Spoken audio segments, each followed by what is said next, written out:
Assalamualaikum, salam sejahtera. Hari pertama minggu ketiga persidangan Dewan Rakyat bagi mesyuarat ketiga penggal ketiga Parlimen yang ke-14. Seperti biasa, hari Isnin akan dimulakan dengan sesi pertanyaan-pertanyaan bagi jawab lisan. Antara soalan-soalan yang dijangka akan diberikan tumpuan hari ini adalah soalan yang diajukan oleh Ahli Parlimen Arau kepada Menteri Komunikasi dan Multimedia. Beliau mahu tahu apakah mekanisme yang dilakukan oleh kementerian bagi membendung masalah penyebaran berita palsu, terutamanya berkaitan pandemik COVID-19 yang telah pun menimbulkan panik dan juga menggugat ketenteraman awam. Dan adakah kementerian bersedia ataupun bercadang untuk mengembalikan semula akta anti berita tidak benar yang telah pun dimansuhkan sebelum ini? Juga soalan yang diajukan oleh Ahli Parlimen Segambut, Hannah Yeoh, yang meminta Menteri Perumahan dan Kerajaan Tempatan nyatakan adakah Jabatan Bomba dan Penyelamat JBPM dilengkapi dengan peralatan yang mencukupi bagi menangani kes kebakaran melibatkan bangunan kediaman bertingkat, mempunyai kepadatan penduduk yang tinggi dan terletak berdekatan antara satu sama lain seperti di kawasan Mont Kiara dan juga Taman Sri Sinar, Ibu Negara. Juga soalan yang dijangka akan diberikan tumpuan ketika sesi pertanyaan jawab lisan hari ini adalah soalan yang diajukan oleh Ahli Parlimen Padang Serai kepada Menteri Kewangan. Beliau mahu tahu berapakah hutang dan liability kerajaan yang berjumlah 1.264 bilion ringgit pada akhir tahun ini yang dikatakan oleh Timbalan Menteri Kewangan 1, dan apakah langkah kerajaan dalam memastikan jumlah hutang dan liability tersebut tidak menjadi beban kepada generasi akan datang. Juga soalan yang diajukan oleh Ahli Parlimen Puchong kepada Menteri Kanan Pendidikan mengenai apakah rancangan kerajaan untuk memastikan semua sekolah di Malaysia bersiap sedia untuk pendidikan digital dan apakah statusnya sehingga sekarang. Sejauh manakah pendidikan dalam talian telah pun dilaksanakan semasa wabak COVID-19 mula menular dalam negara dan bagaimanakah keberkesanannya. Untuk makluman anda, sesi pertanyaan bagi jawab lisan akan berlangsung selama 1 jam bermula pukul 10 hingga 11 pagi berdasarkan SOP baharu yang telah pun dipersetujui oleh ketua-ketua WIP selari dengan langkah-langkah pencegahan penularan COVID-19. Selepas saja selesai sesi pertanyaan jawab lisan, Dewan akan diteruskan dengan sesi perbahasan rang Undang-Undang Perbekalan 2021 ataupun Belanjawan 2021 peringkat dasar. Ia akan berlangsung sehingga Khamis ini dan minggu depan akan bermula selama 3 hari jawapan daripada menteri dan juga timbalan menteri yang berkaitan sebelum diteruskan dengan perbahasan rang Undang-Undang Perbekalan 2021 peringkat jawatan kuasa. Baik, saya kongsikan kepada anda antara intipati yang dikongsikan ketika sesi pertanyaan jawab lisan pada Khamis lepas berlangsung. Dewan dimaklumkan bahawa pendirian Malaysia terhadap tuntutan Filipina ke atas Sabah tetap konsisten dan jelas sampai bila-bila, iaitu tidak akan sesekali melayan dan juga mengiktiraf sebarang langkah tersebut. Malah tegas Timbalan Menteri Luar, isu tuntutan berkenaan adalah tidak relevan. Dewan juga dimaklumkan mengenai 155 kes tuntutan palsu dan salah guna program subsidi upah PSU oleh majikan telah pun dikesan. Ada banyak lagi jawapan yang telah pun diberikan oleh menteri dan juga timbalan menteri yang berkaitan. Anda boleh ikuti menerusi laman platform secara dalam talian kami seperti yang tertera di kaca TV anda. Kami akan bersiaran sehingga pukul 12.30 hari. Anda boleh mengikuti menerusi TV1 ataupun platform secara dalam talian yang telah kami kongsikan kepada anda. Terus saja ke Dewan Rakyat untuk mengikuti apakah jawapan daripada menteri dan juga timbalan menteri yang berkaitan. Soalan saya yang pertama. Minta menteri untuk menjawabnya.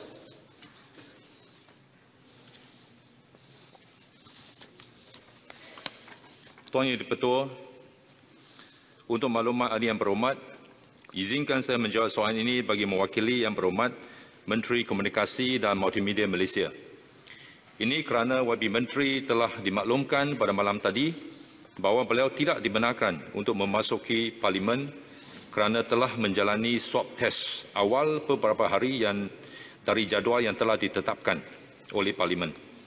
Keputusan ujian beliau adalah negatif. Manakala YB Timbalan Menteri pula menjalani temujanji berjadual bersama doktor. Untuk maklumat yang berhormat, Kementerian Komunikasi dan Multimedia Malaysia sentiasa menghebahkan usaha-usaha kerajaan bagi membendung masalah penyebaran berita palsu, terutamanya berkaitan pandemik COVID-19 yang telah menimbulkan panik dan menggugah ketenteraman awam. Kementerian melalui agensi-agensinya seperti RTM, Japan, SKMM dan juga penama, berterusan melalui platform masing-masing memberikan info-info yang tepat dan tulen berkenaan dasar-dasar kerajaan. Antara tindakan-tindakan yang telah dilaksanakan adalah seperti berikut. Program Info on Wheels, IOW, iaitu program turun padang dengan membuat hebahang dan penerangan terus ke peringkat akar umbi mengenai langkah-langkah pencegahan wabak agar masyarakat lebih faham dan mendapat maklumat yang tepat. Program ini melibatkan semua pemimpin masyarakat dari seluruh negara. Media sosial rasmi kementerian. Isu penyebaran berita palsu turut disangkal dengan perkongsian maklumat yang sahih mengenai kenyataan media dan liputan berita atau video daripada RTM dan Perdana. Bagi tempoh Januari hingga Oktober 2020, sebanyak 987 hantaran atau posting menggunakan maklumat daripada Kementerian Kesihatan Malaysia, Jabatan Penyiaran Malaysia dan Perdana untuk dihebahkan di semua sosial media rasmi Japan. Paparan elektronik atau billboard. Japan juga telah melaksanakan kempen melalui publicity bercetak dan elektronik serta mendapatkan kerjasama rakan strategik melalui slot paparan elektronik atau skrin digital bermula pada awal Februari 2020 dan diteruskan sehingga kini dengan kempen pembudayaan norma baru putuskan rantaian COVID-19. Penerbitan risalah. Risalah mengenai COVID-19 juga telah diedarkan secara berterusan melibatkan aktiviti komunikasi bersemuka di semua negeri dan daerah dalam usaha menangkis isu penyebaran berita palsu yang berleluasa. Sebanyak lebih daripada 1 juta risalah dalam berbagai bahasa, termasuk bahasa Iban dan Kadazan, telah disediakan berkaitan COVID-19 dicetak dan diedarkan di seluruh negara. RTM juga telah menerbitkan rancangan Pastikan Sahih yang bersiaran setiap Isnin hingga Jumaat pada jam 6.30 petang di saluran berita RTM My Free View 123 bagi memberikan maklumat yang benar dan membetulkan maklumat palsu yang tular. Kementerian juga telah menubuhkan pasukan respons pantas ataupun PRP pada 24 Mac 2020 bersama Majlis Keselamatan Negara, Suruhanjaya Komunikasi dan Japan. Minta rumuskan, masa telah tamat.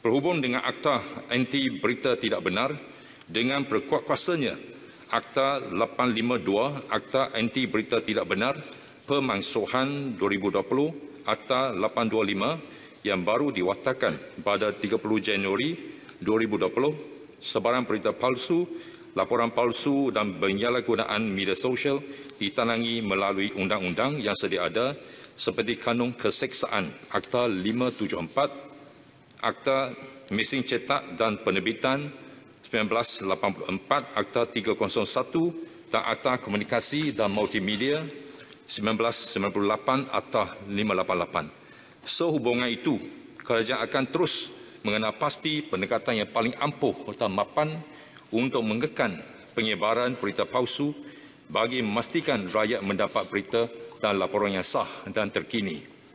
Pada masa yang sama juga, Kementerian menyarankan seluruh rakyat untuk bertindak menerangi penyebaran berita palsu yang boleh menyebabkan keadaan gusar dan mengancam ketenteraman awam.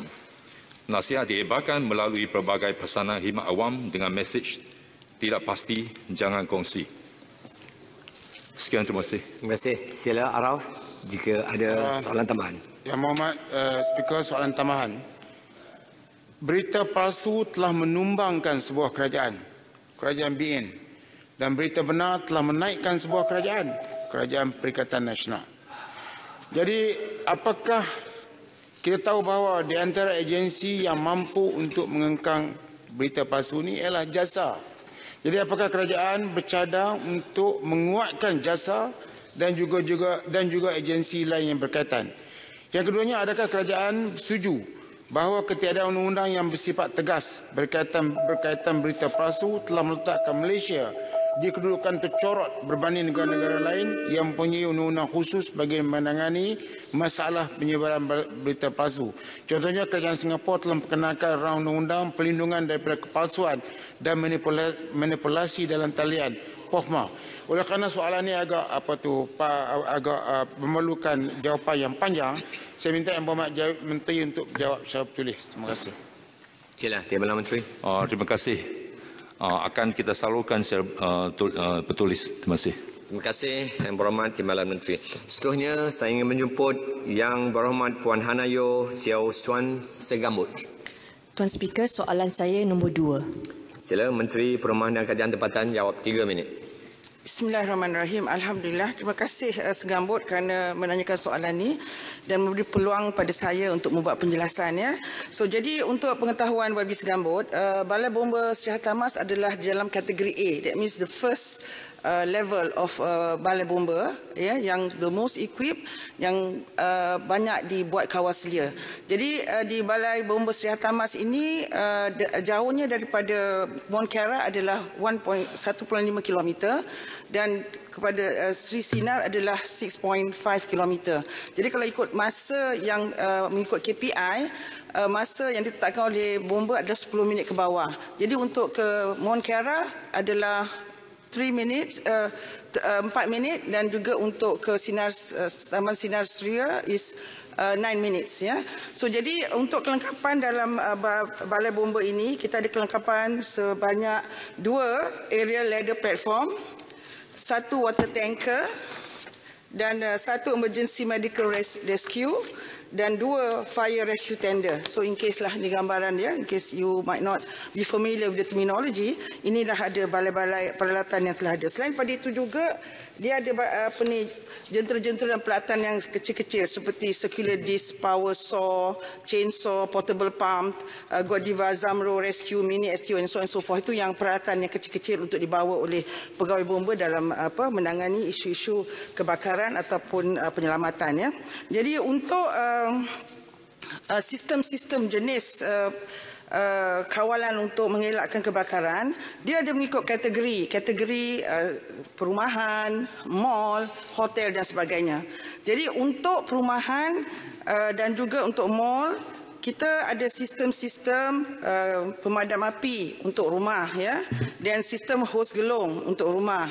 Kita ada sistem penggera kebakaran elektrik manual dan kita juga ada pusat kawalan kebakaran dan sistem pengesan api juga ada di bangunan-bangunan ini. Jadi pegawai bomba di Sri Hartamas setakat ini telah menjalankan pemeriksaan di bangunan-bangunan sekitaran di Balai Bomba Sri Hartamas sebanyak 70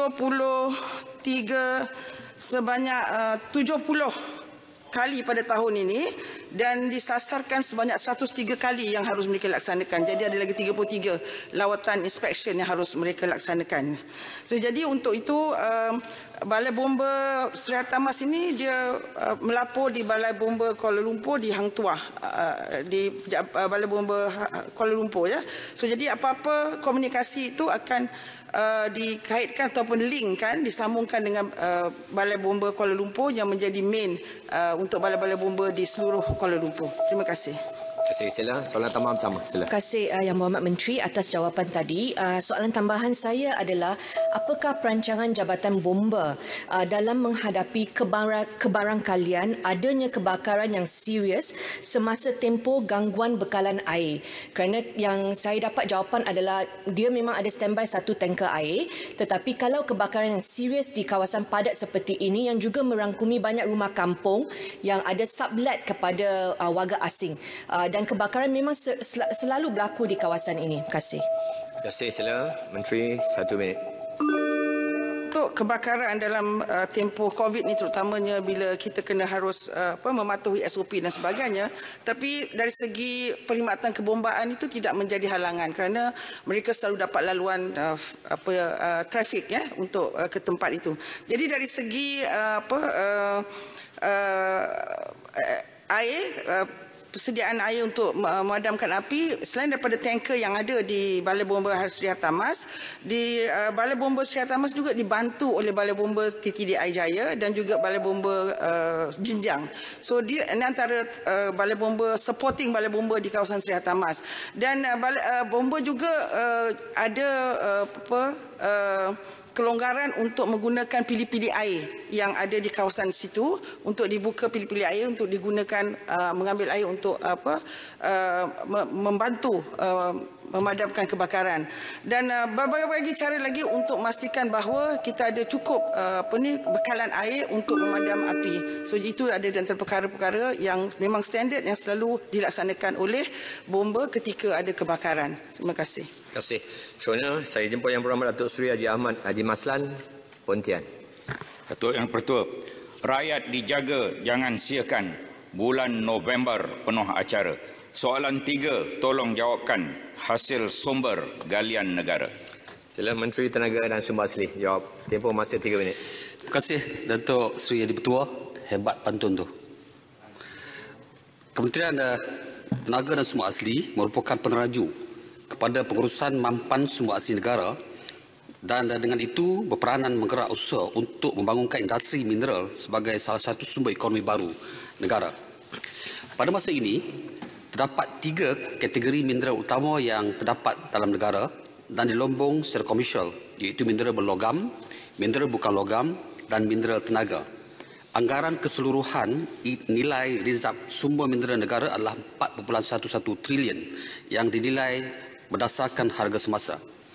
Dalam usaha memastikan industri mineral memberi sumbangan yang besar kepada ekonomi negara dan daya saing global, sentiasa teguh selaras dengan Matlamat Dasar Mineral Negara 2 DMN2.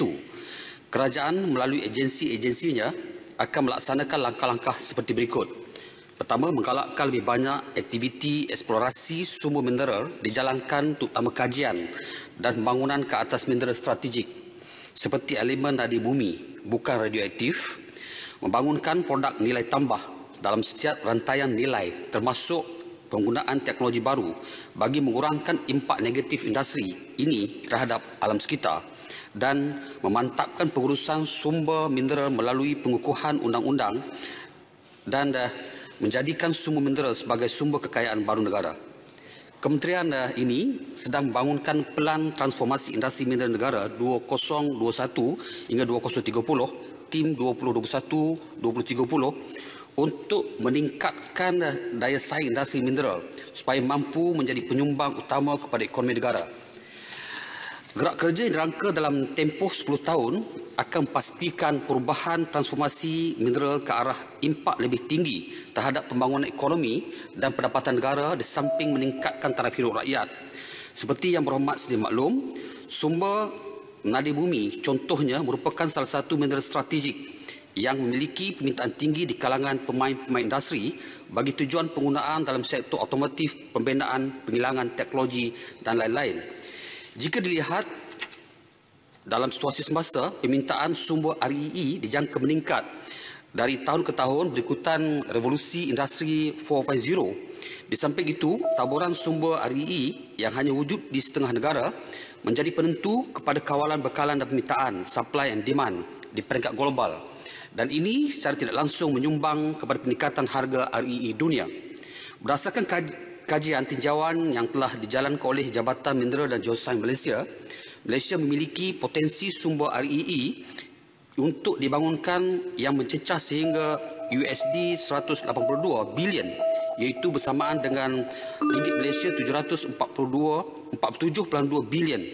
Walau bagaimanapun, kajian yang akan dilaksana adalah tertumpu kepada REE bukan radioaktif.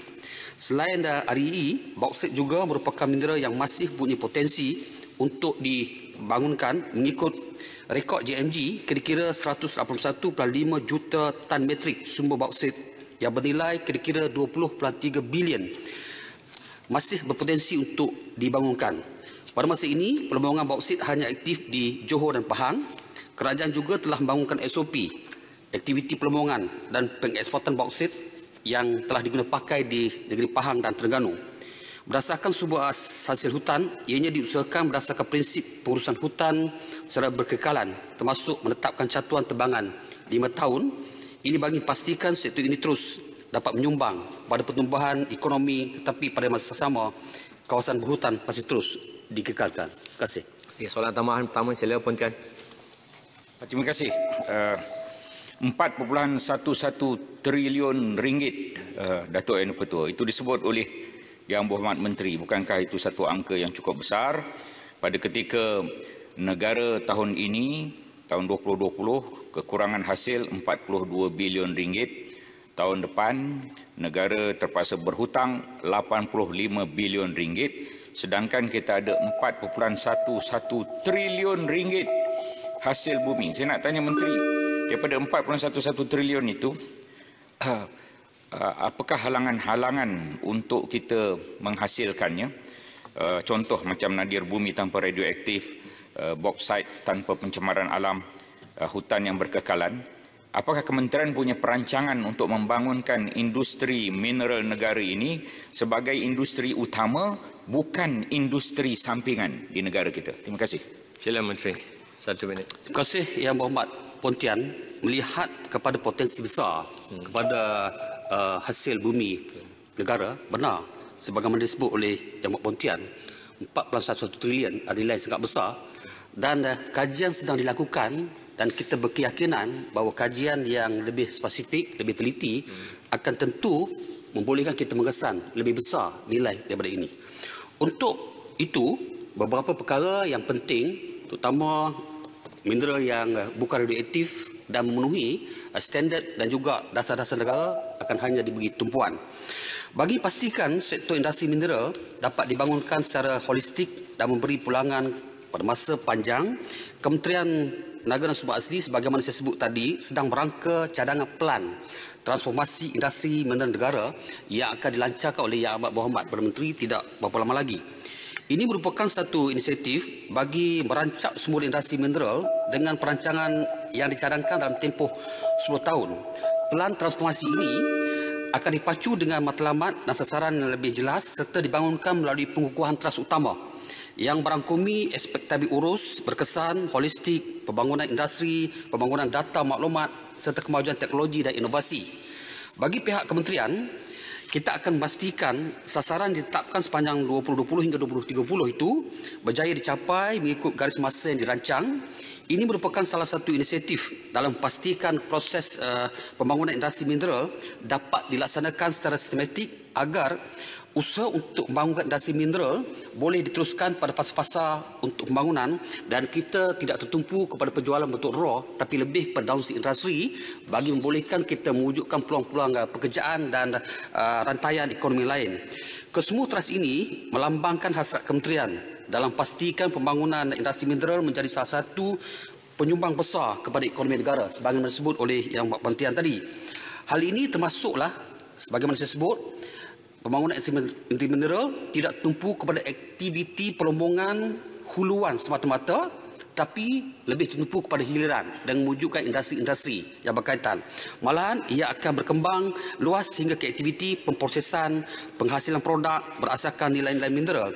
Sepanjang pelaksanaan pelan transformasi industri mineral, kementerian akan memaklumkan pelaksanaan perjalanan pelan transformasi ini melalui laporan kemajuan tahunan dan insya-Allah ia akan beri impak besar kepada negara dan bagi pihak kementerian kita akan berusaha untuk merealisasikan pelan ini agar sektor industri mineral menjadi salah satu penyumbang utama kepada ekonomi negara di samping mengamalkan kaedah-kaedah pelombongan terbaik, selamat dan mensejahterakan rakyat serta negara. Terima kasih. Terima kasih Menteri.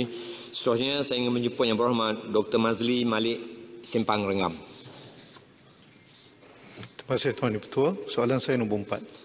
Sila Menteri Pengajian Tinggi atau timbalannya menjawab. Tempoh masa 3 minit. Assalamualaikum warahmatullahi wabarakatuh. Salam sejahtera. Terima kasih Tuan Yang Dipertua. Terima kasih Yang Berhormat Simpang Rengam atas soalan yang berkaitan dengan pejabat-pejabat edukasi Malaysia di luar negara. Tuan Yang Dipertua, sejarah awal edukasi Malaysia bermula dengan kewujudan 9 buah pejabat Malaysian Student Department MSD pada tahun 1994 dengan tujuan asal penubuhan untuk menguruskan hal ehwal pelajar Malaysia yang berada di luar negara. Pada tahun 2003, 4 buah pejabat promosi pendidikan Malaysia di luar negara, Malaysian Education Promotion Council, MEPC, telah ditubuhkan dengan 4 tujuan utama, iaitu menggalakkan pelaburan swasta, memperkukuhkan daya saing negara, menjana punca pertumbuhan baru dan meningkatkan keberkesanan sistem penyampaian perkhidmatan kerajaan dan swasta. Pada 9 Julai 2010, Mesyuarat Jemaah Menteri telah bersetuju untuk menjenamakan semula pejabat MEPC dan pejabat MSD kepada Education Malaysia. Kini, 12 pejabat Edukasi Malaysia berperanan untuk mempromosikan jenama pendidikan Malaysia sebagai hub pendidikan dunia bagi menggalakkan kemasukan pelajar antarabangsa ke Malaysia. Di bawah rancangan Malaysia ke-11, kerajaan telah menggariskan strategi untuk menyusun semula institusi sektor awam bagi mengurangkan pertindihan peranan serta tanggungjawab antara agensi ke arah mewujudkan sektor awam yang dinamik. Justru, Jabatan Perkhidmatan Awam melalui surat bertarikh 16 Mei 2019 telah menyatakan hasrat untuk melaksanakan rasionalisasi pejabat perwakilan dan wakil agensi kerajaan Malaysia di luar negara yang turut melibatkan Pejabat Edukasi Malaysia (EM). Cadangan rasionalisasi ini dilaksanakan berikutan berlaku pengurangan peruntukan bagi pejabat EM luar negara. Sehubungan itu, terdapat 5 buah pejabat EM luar negara telah dicadangkan untuk ditutup, iaitu pejabat EM Chicago, Los Angeles, New Zealand, Ho Chi Minh City dan Perth. Pejabat-pejabat berkenaan didapati tidak lagi menyumbang kepada pertambahan pelajar antarabangsa ke Malaysia, pertambahan geran pendidikan atau sebarang peningkatan hasil kepada negara. Bagi memperhalusi cadangan rasionalisasi yang dikemukakan oleh pihak JPA, beberapa siri perbincangan dan sesi engagement dengan stakeholders kementerian yang turut disertai oleh Jabatan Perkhidmatan Awam dan Kementerian Luar Negeri telah diadakan. Hasilnya, satu cadangan rasionalisasi Pejabat Edukasi Malaysia telah dikemukakan kepada JPA dan telah dibentangkan kepada Mesyuarat Jawatankuasa Pemandu Penumbuhan, Pemindahan dan Penutupan Pejabat Wakil Agensi Kerajaan Malaysia di luar negara pada 16 Januari 2020. Jawatankuasa tersebut seterusnya mencadangkan supaya rasionalisasi Pejabat Edukasi Malaysia dilaksanakan secara inklusif dengan rasionalisasi pejabat wakil agensi kerajaan di luar negara. Dan buat masa ini, pelaksanaan rasionalisasi pejabat wakil agensi kerajaan Malaysia di luar negara sedang dikaji dan diperhalusi secara menyeluruh di peringkat agensi pusat. Sekian, terima kasih. Sila soalan tambahan pertama. Simpang Renggam. Terima kasih Tuan Ketua. Soalan saya kepada Timbalan Menteri, apakah plan jangka masa pendek dan jangka masa panjang Kementerian Pendidikan Tinggi untuk mengantarabangsakan pendidikan tinggi Malaysia pasca akademik secara umum dan terutamanya bagi universiti awam dari kluster universiti berfokus? Dan saya pasti Yang Berhormat Timbalan Menteri boleh kongsikan kepada Dewan, apakah universiti awam yang termasuk dalam kategori universiti berfokus? Terima kasih Tuan Ketua. Sila Timbalan Menteri, 1 minit. Terima kasih Tuan Ketua, terima kasih Simpang Renggam. Soalan ini terkeluar sikitlah daripada TMJS. Namun demikian, Kementerian mengambil perhatian tentang perkara itu, terutama sekali sekarang ini apabila kerajaan memberi fokus utama untuk menjadikan pendidikan tinggi melalui IPTS terutamanya sebagai satu industri yang menyumbang ke arah pendapatan negara.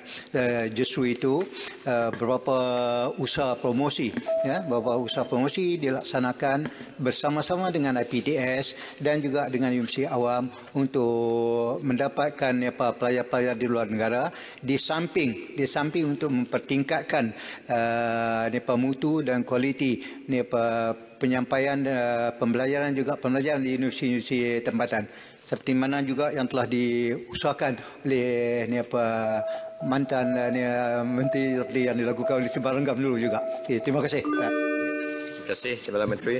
Seterusnya saya ingin menjemput Yang Berhormat Datuk Haji Azizah binti Datuk Seri Panglima Haji Muhammad Dun, Beaufort. Terima kasih Datuk Yang Dipertua. Soalan saya nombor 5. Sila Menteri Kanan Pendidikan atau timbalannya menjawab. 3 minit. Tuan Yang Dipertua, Kementerian Pendidikan Malaysia sentiasa memberi perhatian kepada usaha menyediakan fasiliti bangunan dan kemudahan sekolah yang dapat berfungsi dengan baik untuk semua sekolah di seluruh negara. Ini adalah penting untuk memastikan prasarana dan yang kondusif serta pengajaran dan pembelajaran dilaksanakan dan keadaan yang selamat di sekolah. KPM juga sentiasa memantau keadaan fasiliti bangunan dan kemudahan sekolah melalui Jabatan Pendidikan Negeri dan Pejabat Pendidikan Daerah. Seterusnya, KPM mempunyai maklumat dan data yang perincian yang telah diverifikasi berdasarkan komponen fizikal atau fasiliti bangunan di sekolah yang tidak sempurna, tidak berfungsi atau tidak selamat. Untuk maklumat harian berhormat, KPM telah menunjukkan satu mekanisme atau kaedah khusus dalam mengenal pasti keadaan bangunan di sekolah. Memulai tahun 2019, KPM melaksanakan analisis skor grade impact sebagai penambahbaikan bagi menentukan tahap keadaan komponen fizikal atau fasiliti bangunan di sekolah. Skor ini mempunyai 7 tahap skala. Skala 1 hingga skala 4 merujuk kepada keadaan bangunan yang masih berfungsi dan selamat digunakan.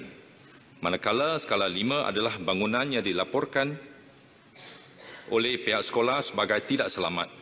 Skala 6 pula merujuk kepada bangunan yang tidak selamat dengan pengesahan daripada pihak teknikal, PPD atau JPN.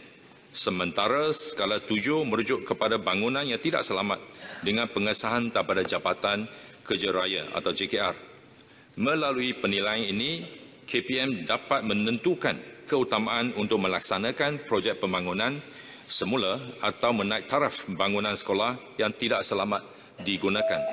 Tumpuan utama KPM adalah kepada bangunan yang berada pada skala 7 ataupun skala 6.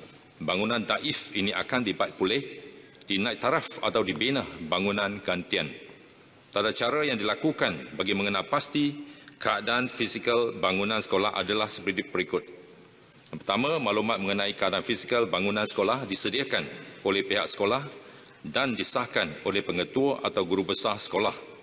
Kedua, pemeriksaan lanjut dilakukan oleh penolong jurutera di PPD atau JPN bagi menentukan tahap pada skala bagi setiap bangunan sekolah di daerah masing-masing.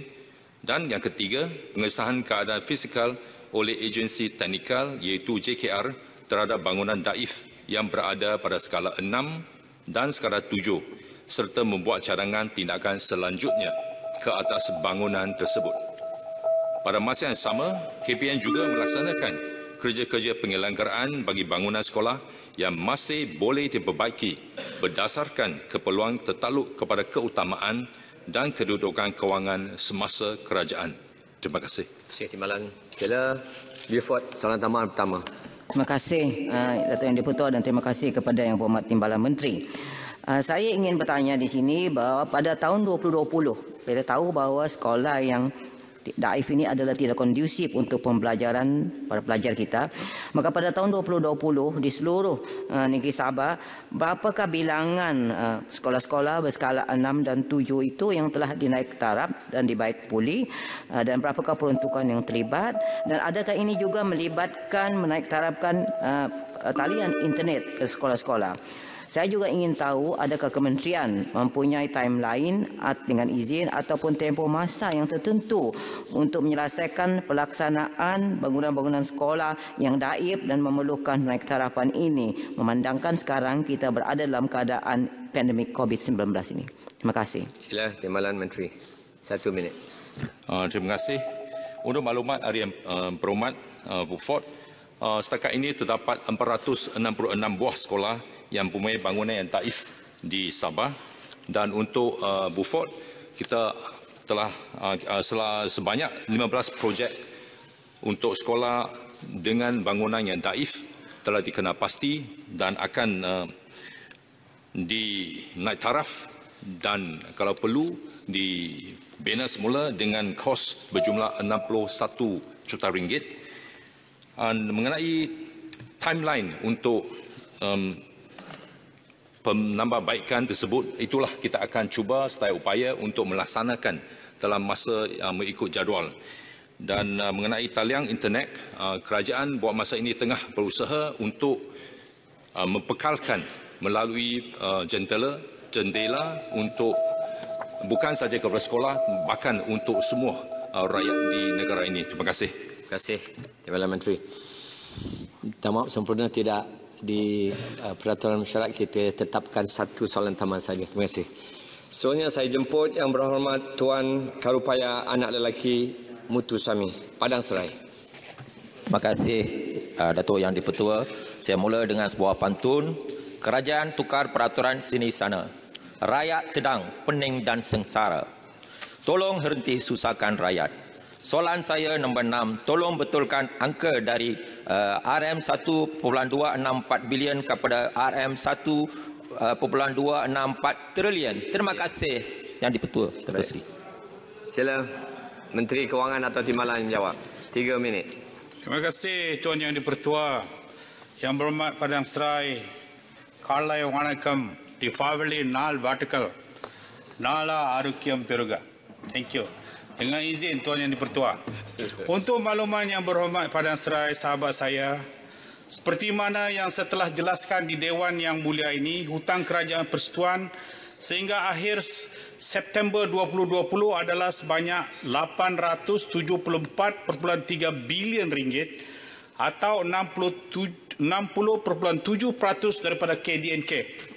Berdasarkan pengiraan had statutory, nisbah hutang kerajaan persekutuan yang merangkumi instrumen security kerajaan Malaysia atau MGS, terbitan pelaburan kerajaan Malaysia MGII dan bil perbendaharaan Islam Malaysia MITB mencatat 56.6% daripada KDNK. Walau bagaimanapun, kerajaan juga menanggung dan terdedah kepada tanggungan komitmen kerajaan seperti berikut. Yang pertama, komitmen jaminan sebanyak 177 bilion ringgit bagi melaksanakan projek infrastruktur utama negara seperti pengangkutan awam, LRT, MRT dan PEN Borneo Sarawak. Yang kedua, hutang syarikat 1MDB berjumlah 32 bilion ringgit sehingga September 2020 dengan mengambil kira kadar pertukaran RM berbanding US dollar. Yang ketiga, anggaran liability kewangan sebanyak 173.3 bilion merangkumi projek-projek PPP, PFI dan PBLT sebagai contoh. Projek pembangunan Putrajaya, pembinaan kuartus polis, penyelenggaraan fasiliti kerajaan, hospital dan jalan. Sekiranya mengambil kira defisit fiskal semasa termasuk pembiayaan pakej rangsangan dan pemulihan ekonomi, kedudukan hutang dan pendedahan liabiliti kerajaan dianggar mencatat 1.257 trilion atau 87.3% daripada KDNK pada akhir September 2020. Untuk makluman Yang Berhormat Padang Serai, kerajaan sememangnya sentiasa mengambil maklum dan prihatin terhadap kedudukan hutang negara dan bertekad untuk memastikan ianya dalam keadaan yang sentiasa terkawal dan tidak membebankan negara dalam jangka masa panjang. Selain itu, untuk makluman Yang Berhormat, had statutory nisbah bayaran khidmat hutang atau debt service charges kepada hasil ditetapkan mencatat sekitar 15% daripada GDP iaitu 3.5 bilion ringgit. Sukacita juga dimaklumkan bahawa sebahagian besar daripada hutang kerajaan ini adalah merupakan hutang domestik iaitu 96.7% iaitu melalui terbitan MGS, MGII dan bil perbendaharaan yang pemegang utamanya adalah kumpulan wang simpanan pekerja dan beberapa institusi tempatan. Manakala pinjaman luar pesisir adalah di tahap rendah iaitu sebanyak 29.3 bilion ringgit, masih di tahap had statutory yang ditetapkan iaitu RM35 bilion ringgit. Dalam menangani suasana yang unprecedented ini, tumpuan khusus kerajaan pada ketika ini adalah untuk memulih dan menjana ekonomi khususnya menyokong aktiviti perniagaan dan memastikan kesejahteraan rakyat adalah terpelihara. Konsolidasi fiskal dan pengawalan hutang akan diusahakan melalui peningkatan hasil, pengukuhan pentadbiran pungutan dan pematuhan cukai serta peningkatan kecekapan perbelanjaan. Terima kasih Yang Berhormat. Sila Padang Serai soalan tambahan pertama. Terima kasih Timbalan Menteri Kewangan. Terima kasih Datuk Yang di-Pertua. Memandangkan utang negara telah pun mencicak angka 60.7% KNK dan pihak kementerian telah pun memberi penjelasan. Namun jika YB Podikson masih memegang jawatan Menteri Kewangan hingga hari ini, kita mungkin mencapai sifar utang dan kemungkinan besar menjadi negara yang terkaya di Asia Tenggara. It's not too late. Dengan izin, kalau Podikson menjadi PM yang ke-9, masalah kewangan tersebut boleh ditangani. Terusnya soalan saya, rakyat di luar sana Tahniah Padang Serai. Berapa generasi yang perlu menanggung utang tersebut? Tolong menjelaskan. Terima kasih Datuk Yang di-Pertua. Sila Timbalan Menteri. Terima kasih Yang Berhormat Padang Serai.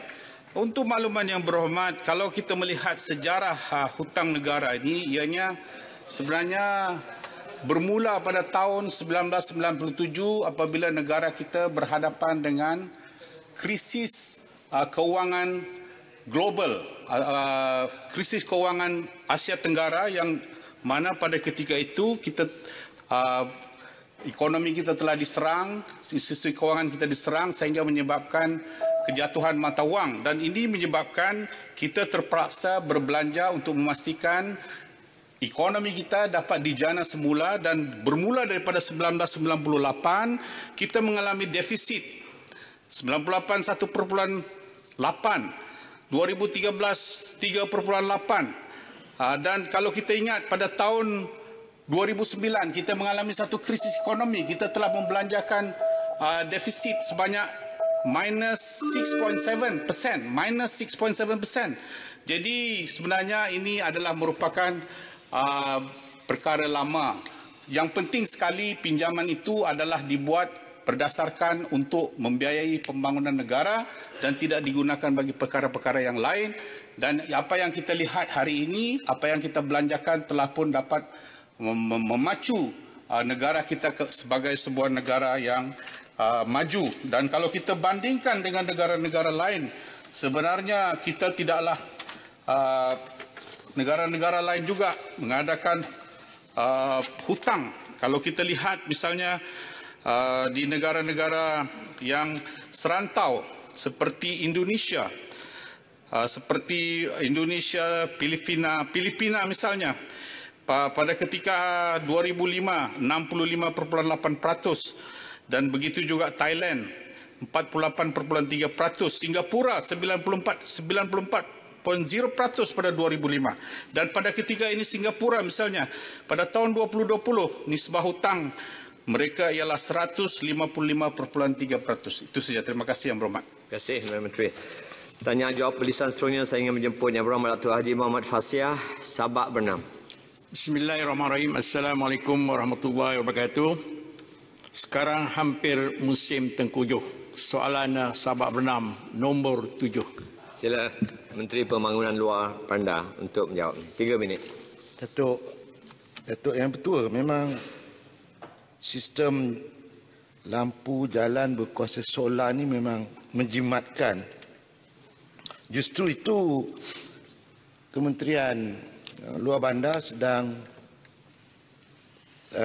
melakukan projek perintis 2 kampung, satu kampung di Sungai Tiang, kampung Sungai Kejar di Ulu Perak dan satu lagi di Sarawak, kampung Long Semaduh dan kampung Long Sukang bagi memastikan konsep baru LED solar ni dapat kita yakinkan, malah kita boleh perluaskan ke seluruh negara bagi menjimatkan kos.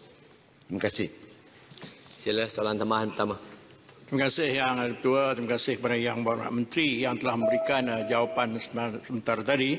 Kementerian Luar Bandar tahniah telah melangkah satu tahap lagi dengan program lampu jalan berkuasa solar. Soalan tambahan saya, adakah kerajaan berhasrat menjadikan pemasangan lampu jalan berkuasa solar ini sebagai prioriti kementerian dan adakah terdapat perancangan daripada KPLB dengan kolaborasi bersama Kementerian Tenaga bagi tujuan merobolisasikan lampu solar di kawasan luar bandar. Sekian, terima kasih. Sila Menteri. Memang betul lah, Datuk Menteri. Kolaborasi ini dah bermula sejak 2002 lagi, di mana asas kepada projek lampu jalan kampung ni dibina di atas lampu tiang elektrik TMB. Maka kita terpaksa menggunakan TMB sebagai rakan kongsi.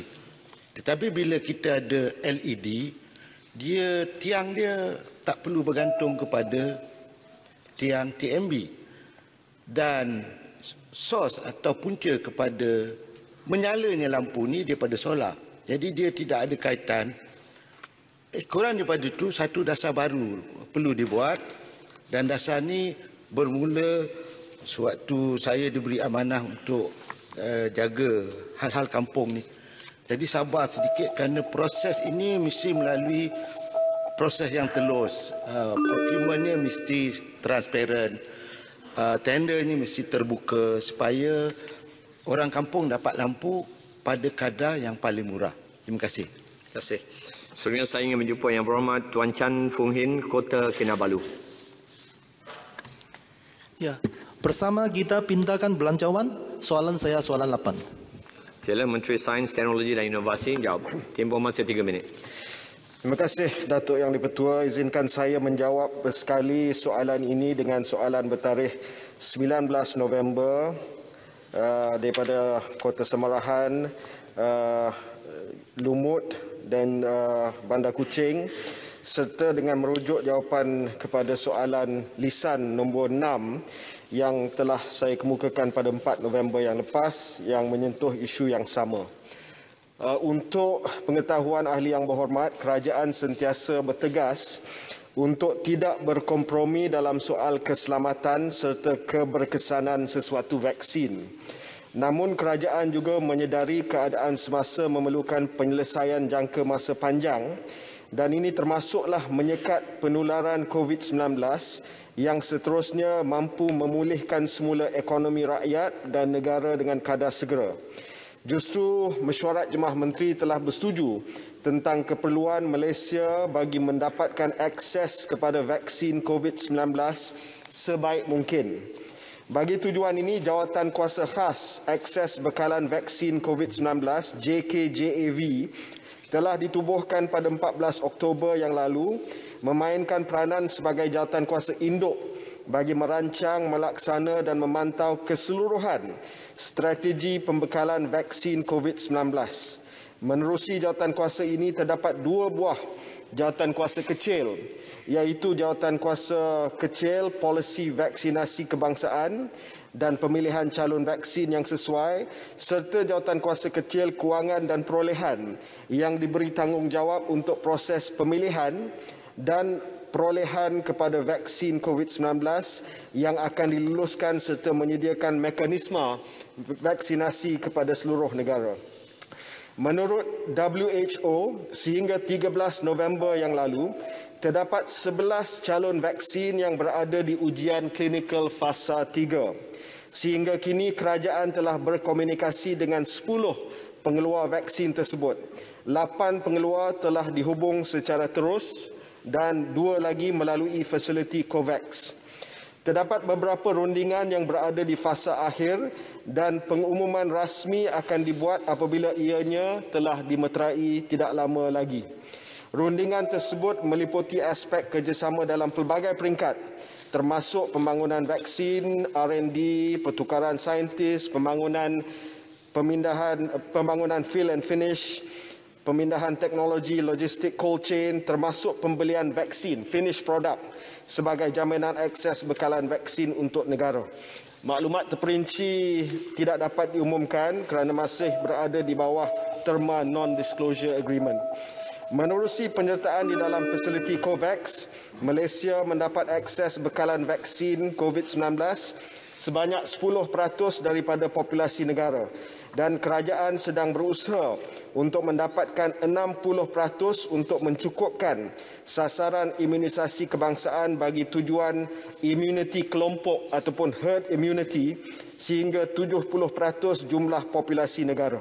Kerajaan sentiasa mengikuti rapat status pembangunan vaksin COVID-19 di seluruh dunia. Kerajaan sedang berusaha untuk mendapatkan akses vaksin seawal suku tahun pertama atau suku tahun kedua tahun depan, bergantung kepada kelulusan daripada bahagian Regulatory Pharmacy Negara NPRA. NPRA akan memastikan sesuatu vaksin melepasi syarat-syarat ketat yang ditetapkan yang merangkumi soal keselamatan dan keberkesanan menerusi data-data ujian klinikal yang telah dijalankan. Hanya selepas melalui proses ketat tersebut, barulah sesuatu vaksin akan diluluskan dan keputusan untuk tempahan akan dibuat. Bagi menjawab soalan berkaitan senarai keutamaan imunisasi pula, secara dasarnya Jawatankuasa JKJAV telah bersetuju membahagikan kepada 3 fasa keutamaan, iaitu pertama, kumpulan barisan hadapan melibatkan kaki tangan KKM dan agensi bukan KKM seperti polis, angkatan tentera, immigration, penjara dan lain-lain. Kedua, kumpulan berisiko tinggi seperti individu yang mempunyai komorbiditi dan warga emas. Dan yang ketiga, kumpulan populasi dewasa yang lain. Perincian lanjut kumpulan-kumpulan ini sedang dibuat dan dijangka akan diumumkan seawal suku pertama tahun depan. Terima kasih. Sila, Kota Kinabalu, soalan tambahan. Ya, YB Menteri pernah mengatakan anggaran 3 bilion ringgit Malaysia akan dibelanjakan untuk membeli vaksin ni. Tetapi kita tak dapat cari putiran ni dari belanjawan 2021. Sila memberikan pencerahan. Sila Menteri. Terima kasih. Perkara itu akan dijelaskan dalam penggulungan jawapan oleh Menteri Kewangan nanti. 3 bilion ringgit itu adalah anggaran. Anggaran berdasarkan kepada spektrum harga yang telah pun ditawarkan kepada negara-negara. Jadi kita tak dapat nak memberi satu anggaran yang tepat pada masa ini. Namun demikian, saya telah minta anggaran 3 bilion itu disediakan oleh Menteri Kewangan dan Menteri Kewangan akan menjawab bahawa keperluan peruntukan 3 bilion ringgit itu akan dimasukkan dalam kumpulan wang COVID-19, satu pembelanjaan khas. Terima kasih Menteri. Seterusnya saya ingin menjemput Yang Berhormat Tuan Ramli Datuk Muhammad Noor Cameron Highland. Pucuk paku kulat cawan, durian nama Raja Musang. Apa jadi dengan jalan? Tertanya-tanya orang asli Gua Musang. Soalan saya nombor 9, pohon Menteri menjawab. Sila Menteri Pembangunan Luar Bandar atau timbalannya menjawab. 3 minit. Bismillahirrahmanirrahim. Assalamualaikum warahmatullahi wabarakatuh. Terima kasih Yang Berhormat Speaker dan terima kasih Yang Berhormat Cameron Highland. Bermula tahun 2017, JAKUA telah melaksanakan program pembangunan bersepadu di jajaran Gua Musang yang merangkumi 68 buah kampung orang asli. Salah satu komponen yang terdapat di dalam program ini adalah pembinaan jalan perhubungan. JKR telah dilantik sebagai agensi pelaksana projek berkenaan dan kini di peringkat menyiapkan reka bentuk jajaran dari RPS Kuala Betis, Pos Bala, Pos Bihai, Belatim, Kuala Betis sepanjang 122.34 km. Pada peringkat awal, perancangan program tersebut merupakan pembinaan jalan adalah dari Kuala Betis ke Pos Gop.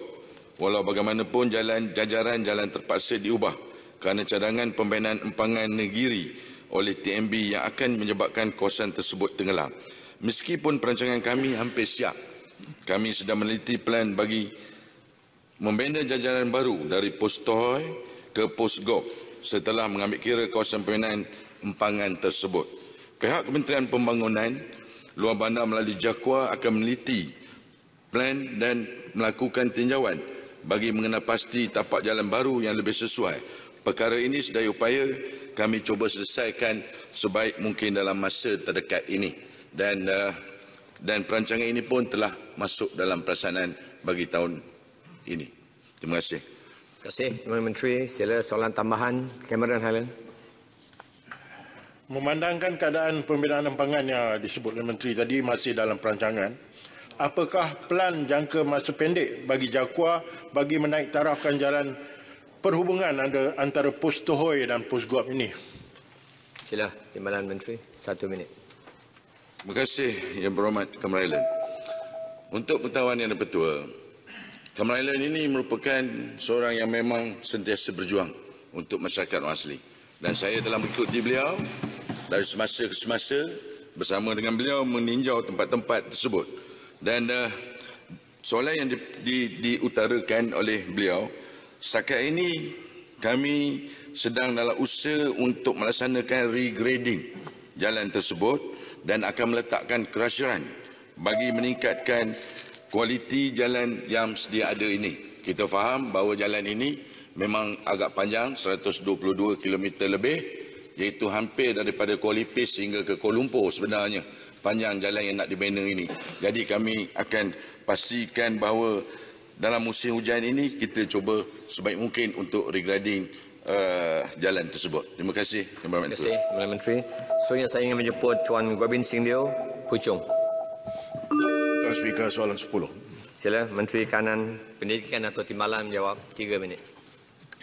Tuan Dipertua, terdapat 4 pertanyaan lagi yang berhubung kait dengan pendidikan digital atau pendidikan dalam talian semasa penurunan wabak COVID-19.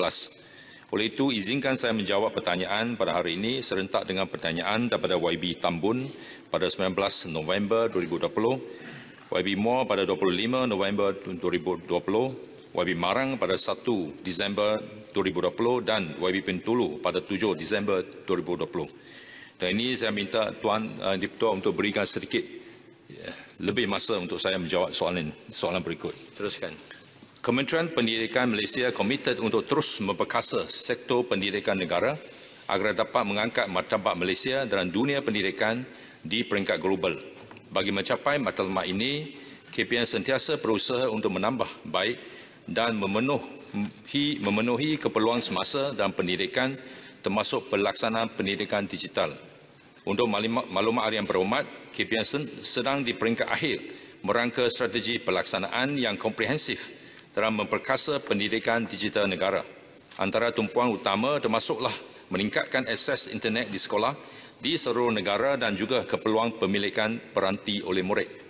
Perkara ini adalah antara putiran yang dinyatakan dalam Belanjawan 2021 yang telah dibentangkan pada 6 November 2020. Bagi meningkatkan capaian akses internet di sekolah, pembangunan infrastruktur dan penaik tarafan rangkaian telekomunikasi akan dilaksanakan di bawah inisiatif Jalinan Digital Negara ataupun Jendela.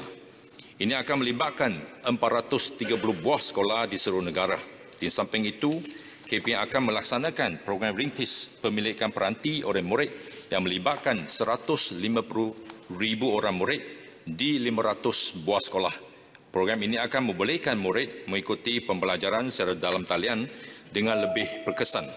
Selain itu, KBN juga telah mengambil kira keperluan meningkatkan kompetensi guru. Usaha ini dilaksanakan menerusi seksi webinar dan perkongsian video amalan terbaik guru dalam pengajaran dan pembelajaran. Tuan Yang Dipertua, pada masa ini KPN telah menyediakan pelantar pembelajaran Digital Educational Learning Initiative Malaysia ataupun TELIMA yang menyediakan pelbagai sumber pendidikan. Sumber ini termasuklah buku teks digital, modul, panduan dan sumber-sumber lain seperti video pendidikan dan bahan pembelajaran dalam bentuk gamifikasi yang menyokong pelaksanaan BDP. Sehingga kini sejumlah 485 buah buku teks digital telah dimuat naik ke pelantar 5. Selain itu, terdapat sebanyak 1,591 video pendidikan dalam portal EduWeb TV dan 6,585 video pendidikan yang dikongsikan oleh guru-guru dalam portal Cikgu Tube yang dipautkan ke dalam pelantar D5 untuk kegunaan murid dan guru. KPN juga telah menyediakan capaian jalur lebar internet dengan kelajuan 30 megabit per second hingga 100 Mbps kepada 10,066 buah sekolah. Selain itu, KPM sedang dalam usaha menyediakan capaian internet melalui teknologi VSAT ataupun Very Small Aperture Terminal berkelajuan 30 Mbps pada 141 buah sekolah KPM yang masih tiada capaian internet kerana tiada infrastruktur internet jalur lebar di kawasan sekolah berkenaan. Pemasangan VSAT ini dijangka siap pada Mac 2021. Tuan Yang Dipertua, mengenai aspek pelaksanaan pendidikan dalam talian semasa tempoh Perintah Kawalan Pergerakan PKP akibat penularan wabak COVID-19, sesi PDP tidak dapat dilaksanakan secara persemuka kerana operasi sekolah ditutup. Oleh demikian, KPM telah menyediakan akses pembelajaran kepada murid melalui kaedah home-based learning mengikut kesesuaian guru dan murid. Bagi murid yang mengikuti PDP di rumah dan mempunyai peranti serta akses internet, KPM menyediakan kemudahan pembelajaran dalam talian melalui pelantar delima. Manakala bagi mereka atau membantu kumpulan murid yang tidak mempunyai akses kepada talian internet dan alat peranti yang sesuai untuk pembelajaran secara dalam talian, PDP turut dilaksanakan melalui siaran TV pendidikan di saluran TV OK, RTM dan Tutor TV Astro. Untuk maklumat yang berhormat, KPM telah melaksanakan kajian keperkesanan pelaksanaan home-based learning pada 20 hingga 28 Oktober 2020 melibatkan pentadbir sekolah, guru, murid dan ibu bapa. Kajian ini bertujuan untuk menilai keperkesanan pelaksanaan PDP di rumah termasuk pembelajaran secara dalam talian. Dapatan kajian menunjukkan penggunaan aplikasi serta peranti yang meluas dan konsisten semasa PDP di rumah telah meningkatkan kemahiran dan kecekapan murid dalam penggunaan teknologi maklumat dan komunikasi. Namun, dapatan kajian ini tidak menggambarkan peningkatan kemahiran dan kecekapan murid secara menyeluruh kerana kajian hanya melibatkan murid yang mempunyai peranti di rumah saja. KPM menyedari bahawa terdapat sebilangan murid yang masih tidak memiliki peranti yang bersesuaian untuk mengikuti pembelajaran secara dalam talian. Oleh itu, pelaksanaan program rintis pemilikan peranti akan membolehkan murid mengikuti pembelajaran secara dalam talian dengan lebih berkesan. Dalam menepani cabaran pada masa ini, KPM memohon kerjasama semua pihak termasuk murid, guru dan ibu bapa untuk sama-sama menyokong usaha-usaha yang dilaksanakan oleh kerajaan, khususnya KPM. Setiap langkah yang diatur KPM adalah bagi memastikan generasi masa depan negara mendapat pendidikan yang terbaik walaupun dalam keadaan yang sangat mencabar. Terima kasih. Terima kasih, Timbalan Menteri. Sila, Puchong. Terima kasih, Tuan Speaker. Terima kasih, Timbalan Menteri. Kami semua tahu bahawa dalam masa kita ada wabak-wabak seperti COVID dan sebagainya, memang perlu untuk kita pastikan bahawa kita ada satu sistem rangkaian jalur lebar yang baik dan juga kukuh supaya kita boleh pastikan bahawa semua pelajar-pelajar dapat pendidikan. Saya dengar jawapan yang diberikan tadi. Soalan saya menjurus kepada perkara perintis. Kerajaan kata kita terima bahawa terdapat ramai murid-murid khususnya di kawasan luar bandar yang tidak mempunyai akses kepada internet dan oleh itu ini menjadi masalah untuk mereka ada pendidikan melalui sistem-sistem online. Jadi apakah langkah-langkah yang diambil oleh kerajaan untuk menggalakkan murid-murid di kawasan luar bandar untuk menggunakan alat-alat atau perintis-perintis buat tujuan kita pastikan bahawa skema-skema yang ada untuk kita ini menerajui pendidikan melalui talian ataupun online boleh berjaya. What are the steps taken by the government to encourage the use of what they call internet facilities in Tuan Speaker di rural areas? Terima kasih. Terima kasih, Puchong. Sila Timbalan Menteri, 1 minit. Terima kasih, Puchong, yang sangat prihatin dalam hal ini. Sebenarnya bukan saja sebagaimana yang saya terangkan tadi, usaha kerajaan untuk memperluaskan lagi pencapaian atau capaian internet di seluruh negara melalui contohnya sebagai mana yang saya sebutkan tadi, inisiatif jalinan digital negara yang dulunya melalui MSCP yang sangat dikenali oleh Puchong. Dan selain daripada itu, kita telah melalui usaha-usaha yang lain memastikan bahawa semua guru-guru, ibu bapa juga mempunyai dan dapat maklumat yang tentang langkah-langkah yang kita ambil untuk melatih mereka untuk mengguna pakai peranti dan sebagainya. Jadi setakat ini daripada dapatan kajian kita ini, ia menunjukkan trend yang sangat positif setakat ini. Terima kasih. Terima kasih, Perdana Menteri. Ahli yang berhormat, 1 jam telah diperuntukkan untuk pertanyaan-pertanyaan bagi jawab lisan. Ahli yang berhormat, sekarang tamatlah sesi untuk waktu pertanyaan-pertanyaan bagi jawab lisan pada hari ini. Terima kasih, ahli yang berhormat. Rang undang-undang untuk bacaan kali pertama. Yang berhormat Menteri Kewangan. Tuan Speaker, Ya. sebelum kita meneruskan dengan agenda yang seterusnya, saya ingin membangkitkan satu isu berkenaan dengan peraturan. Dan saya mohon Tuan Speaker memberi saya ruang dan peluang untuk menjelaskan kenapa saya membangkitkan isu peraturan itu. Peraturan pertama yang saya ingin merujuk adalah 36(9) yang berbunyi seperti berikut. Dalam apa-apa perbahasan tidak boleh disebutkan kelakuan atau sifat siapa-siapa ahli-ahli parlimen atau siapa-siapa pegawai kerajaan selain daripada kelakuan pada menjalankan urusannya sebagai ahli parlimen atau pegawai kerajaan. Saya berterima kasih kepada Tuan Speaker kerana sabar mendengar kepada perkara yang akan dibangkitkan. Bukan seperti timbalan Speaker pada hari itu yang mengusir saya keluar. Kedua, saya ingin merujuk kepada peraturan 36(12). Mana-mana ahli yang mengeluarkan kenyataan yang mengelirukan Dewan adalah disifatkan menghina majlis dan ahli itu boleh dirujuk kepada jawatan kuasa hak dan kebebasan bagi kesalahan. Pada 11 hari bulan November, iaitu minggu lalu pada hari Rabu, ketika saya hadir mendengar perbahasan tentang belanjawan, Yang Berhormat Bintulu telah membuat perbahasan beliau dan di antara lain beliau telah mengkritik dan menghentam Ketua Pengarah Kesihatan Tan Sri Nur Hisham. Jelutong boleh ringkaskan sebab ia telah memakan masa untuk peraturan saya akan ringkaskan. Di antara perkara-perkara yang dinyatakan adalah pertamanya bahawa Tan Sri Nur Hisham adalah tidak ikhlas, merujuk kepada beliau dan mengatakan bahawa kenyataan akhbar boleh dibuat oleh seorang office boy, mengatakan bahawa beliau ingin menjadi Setiausaha Agung WHO dan mencari publicity dan mengatakan beliau takut mati. Ketika itu Jelutong, saya perlu kerana ini mengganggu peraturan. Sebentar Tuan Speaker. Saya akan ringkaskan. Baik, sila ringkaskan. Kerana Bintulu telah memohon. Saya akan sampai kepada perkara itu.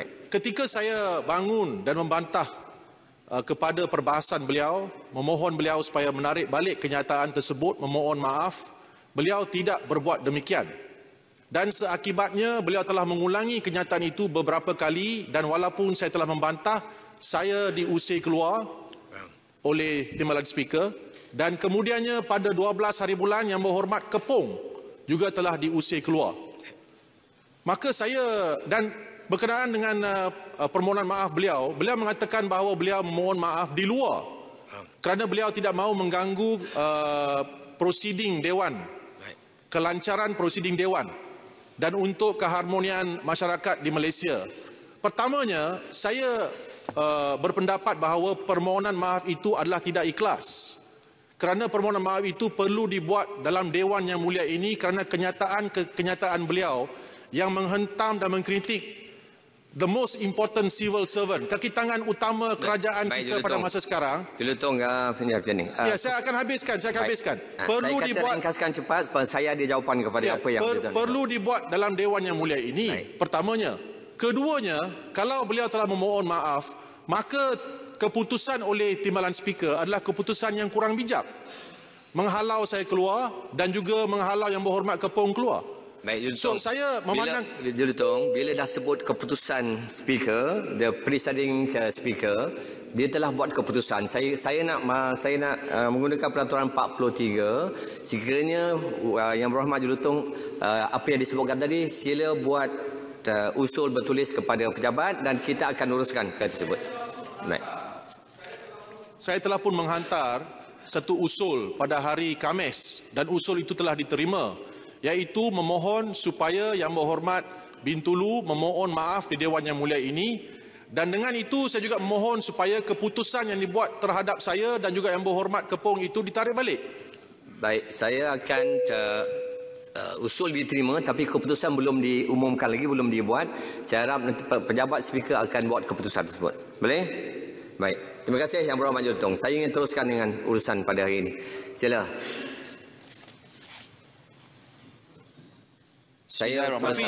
Tuan Speaker, sebentar, saya belum habis lagi. Yang Berhormat. Saya dah putuskan, saya telah buat ruling tadi untuk menunggu jawapan. Telah terima tapi tunggu jawapan keputusan daripada pejabat speaker. Terima kasih Yang Berhormat Julutong. Sila Timbalan Menteri Kewangan 2. Bismillahirrahmanirrahim. Assalamualaikum warahmatullahi wabarakatuh.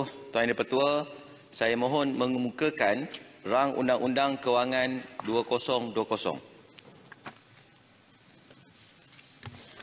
Rang undang-undang bernama suatu akta untuk meminda Akta Cukai Pendapatan 1967, Akta Cukai Keuntungan Harta Tanah 1976, Akta Stamp 1949, Akta Petroleum Cukai Pendapatan 1967, Akta Cukai Aktiviti Perniagaan Labuan 1990, Akta Kewangan 2012 dan Akta Kewangan 2018. Bacaan kali yang kedua bila? Tuan Yang Dipertua, pada mesyuarat ini. Baiklah. Aturan urusan mesyuarat dan usul-usul.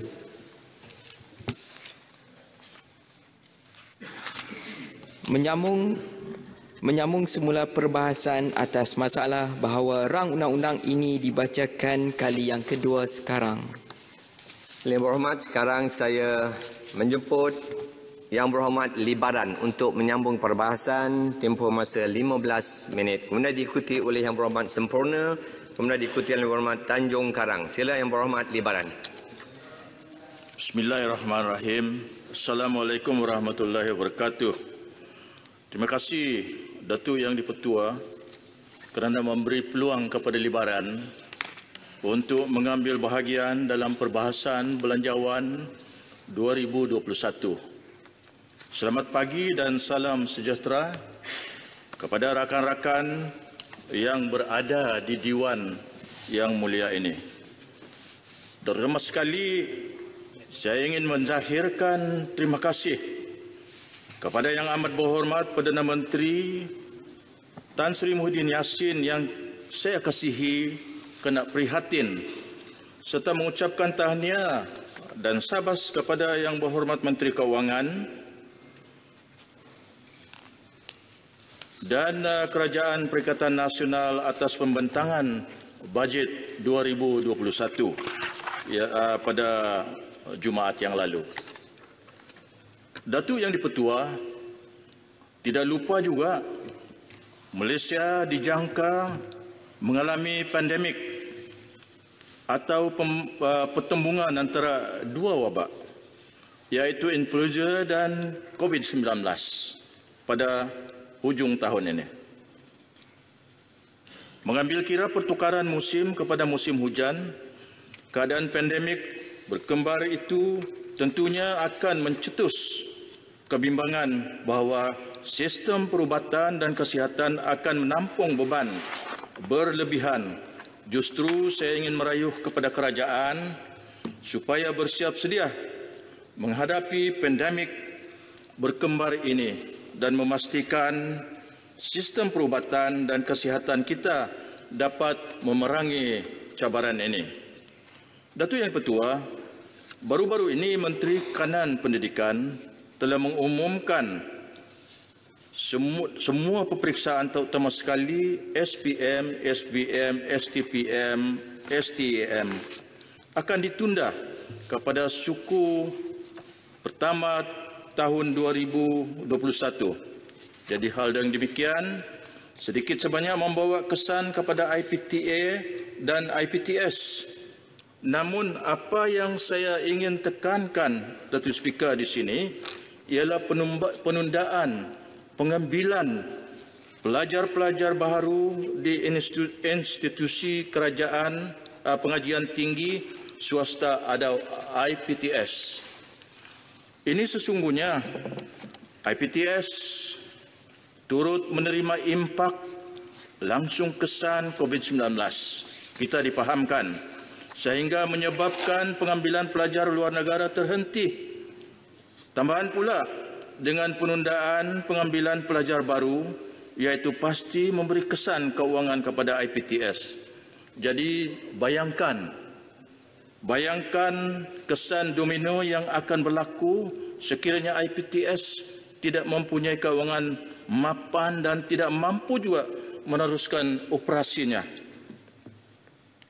Apa bekal jadi kepada pelajar yang sedia ada sekarang? Mereka telah mengambil pinjaman PTPN. Kita telah dipahamkan. Tetapi gagal menerusi pengajian kerana universiti atau kolej mereka terpaksa juga ditutup. Justru haraplah kerajaan dapat mempertimbangkan bantuan IPTS yang terjejas, memandangkan industri pendidikan tinggi menyumbang kepada lebih kurang RM35 hingga 40 bilion kepada keluaran negara kasar atau KDNK. Mohon mencelah. Bolehkah saya punya ucapan terlalu panjang dan saya khawatir kalau ada rakan-rakan yang mencelah kepada saya nanti tidak habis saya punya ucapan yang perlu pada penghujungnya. Sekejap saja. Berkenaan IPTS. Jadi saya tidak bagi peluanglah pada masa ini ya. Selain itu, saya juga ingin bangkitkan isu mengenai lebih 30,000 perusahaan kecil dan sederhana PKS menamatkan operasi sejak Perintah Kawalan Pergerakan dilaksanakan pada Mac lalu. Saya ingin menyuruh kerajaan serta agensi-agensi yang berkaitan supaya memberi tumpuan khas kepada sektor PKS ini yang sangat perlu memandangkan sektor ini juga menyumbang kepada keluaran dalam negara kasar atau KDNK sebanyak 38.9% pada tahun 2019. Sekiranya terdapat ralat dalam proses penyampaian bantuan ini, mohonlah kerajaan memperbetulkan dan meringkaskan juga proses tersebut supaya PKS menerima bantuan pada kadar yang cepat. Perkara seterusnya adalah berkaitan dengan vaksin 19. Rundingan dengan COVAX mengenai proses perolehan vaksin ini kini di peringkat akhir dan harga maksimum setiap satu vaksin yang ditawarkan kepada Malaysia $21 ataupun RM87 RM60. Persoalan saya ialah sejauh manakah persiapan dua syarikat GLC, dua Parma dan Berhad dan Perma Niaga Berhad dalam persediaan pembotolan vaksin fill and finish ini, dan bagaimana langkah pembotolan tempatan yang membolehkan negara kita menjadi negara pengeluar vaksin dapat membantu rakyat kita di negara Malaysia ini. Datuk Yang di-Pertua, keprihatinan kerajaan dalam memastikan semua peringkat rakyat memperolehi manfaat daripada bantuan belanjawan 2021, termasuk golongan kategori isi rumah berpendapatan sederhana B40. Namun prihatin rakyat seolah-olah meminggirkan pula individu bujang yang berpendapatan N40. Kerajaan perlu mengambil penekanan yang khusus dan menilai kembali bantuan kepada golongan ini agar tidak dipinggirkan daripada data ekonomi negara. Berilah pertimbangan cadangan bantuan kepada gulungan M40 ini, mungkin barangkali kerajaan boleh memberi wang tunai RM1,000 secara one-off pelepasan cukai serta penurunan cukai yang lebih.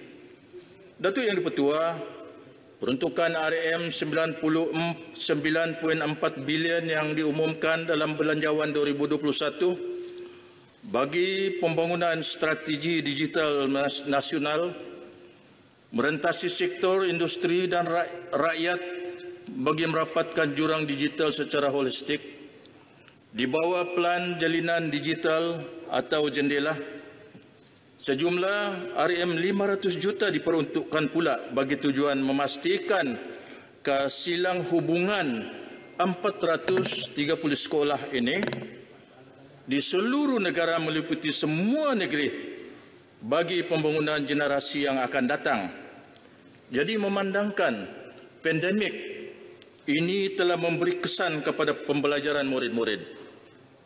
Justru kerajaan perlu mempercepatkan lagi transformasi sistem pendidikan negara ke arah pelajaran dan pembelajaran yang dipandu teknologi digital, menerima pakai pendekatan yang lebih fleksibel dan interaktif. Tuan Yang di-Pertua, selama 27 tahun Sabah dalam gagasan Malaysia tidak pernah terkeluar daripada negeri termiskin berbanding dengan Johor, berbanding dengan Selangor, berbanding dengan Pulau Pinang. Kalau kita imbau kembali pada masa yang lalu, pernah satu ketika dahulu Sabah dikenali sebagai negeri yang terkaya pada awal 70-an.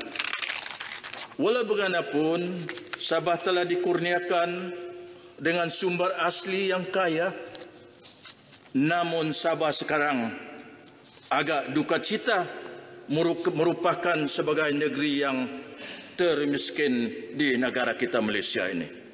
Justru perbezaan antara Semenanjung dan Sabah dan Sarawak perlu disemak semula. Mengatasi pembangunan tidak seimbang yang berlaku, kerajaan perlu mengurangkan jurang perbezaan ekonomi antara Semenanjung dengan Sabah dan Sarawak, menerusi pelaksanaan projek-projek. Lebih-lebih lagi, kerajaan perlu kesaling hubungan Sabah dan Sarawak dari segi infrastruktur, jalan raya, memandangkan Indonesia telah mengumumkan pemindahan ibu kota Indonesia daripada Jakarta ke Kalimantan. Dengan persiapan infrastruktur, langkah sudah tentu Sabah dan Sarawak akan menerima impak yang bakal besar kerana berjiran dengan ibu kota Indonesia. Datuk Yang di-Pertua, izinkan saya untuk mengemukakan isu-isu pembangunan kawasan bahagian Libaran, Parlimen Libaran untuk perhatian Dewan Yang Mulia ini yang diambil tindakan juga oleh pihak kerajaan. Isu-isu yang dihadapi adalah berkaitan dengan bekalan air dan elektrik, naik taraf jalan infrastruktur. Daripada segi bekalan air bersih, terdapat beberapa lokasi yang mana rakyat tidak dapat bekalan air bersih. Umpamanya, daripada Tanah Besar ke Kampung Pulau Nunuyan, pemasangan air paip, Kampung Sungai Monyet, Kampung Sinumpuru, Kampung Ulu Dusun, Kampung Tanjung Pisau, dan daripada Kampung Sungai Beruang ke Kampung Kuala Gunggum. Dari segi bekalan elektrik pula, kawasan Libaran ini iaitu memerlukan bekalan elektrik iaitu Kampung Pulau Libaran, Kampung Pulau Pemaguan serta Kampung Wawasan Desa Batu 19. Datuk Yang di-Pertua, dalam segi taraf jalan, memohon jasa baik kerajaan supaya naik taraf beberapa jalan iaitu Jalan Kampung Simawang, Jalan Sungai Bana, Kampung Ulu Dusun, Jalan Kampung Sungai Sibuga, Jalan Peringkat 1 Rancangan Sungai Menila, jalan di Kampung Sungai Kayu, Sungai Sibuga, serta jalan daripada Kampung Dandulit, Kampung Sungai Beruang dan Kampung Kuala Gunggung juga. Dari segi infrastruktur, saya ingin bertanya kepada kerajaan, apakah status permohonan untuk membina asrama baru di SMK Libaran yang kita pohon?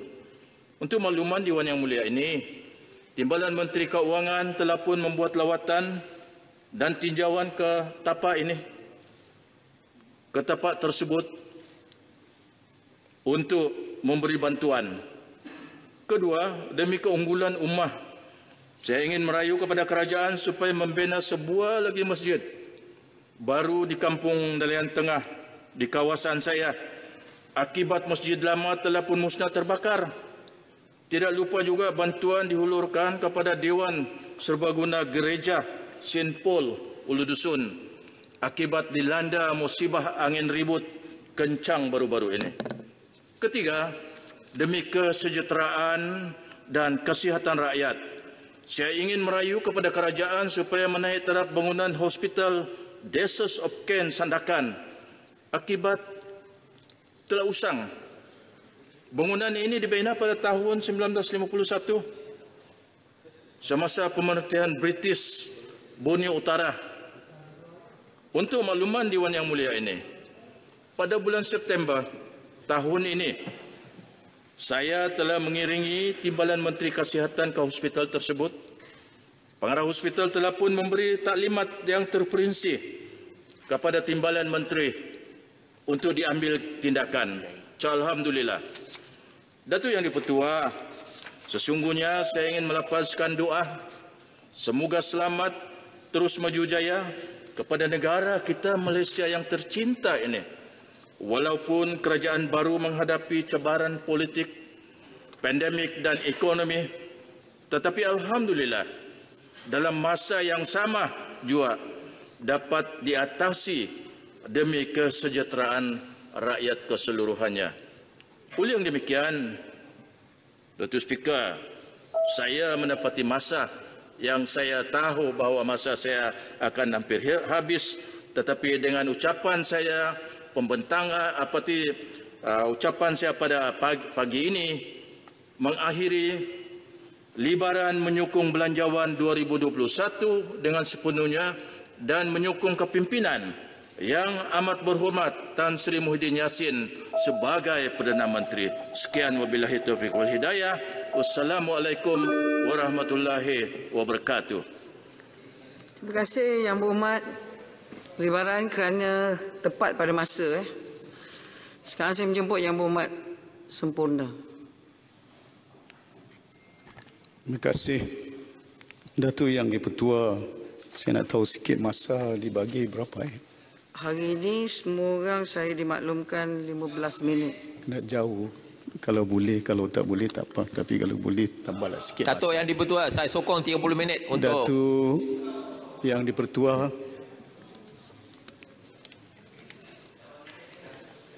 Dalam kesempatan ini saya nak mengucapkan selamat menyambut Hari Deepavali kepada seluruh rakyat di negara ini.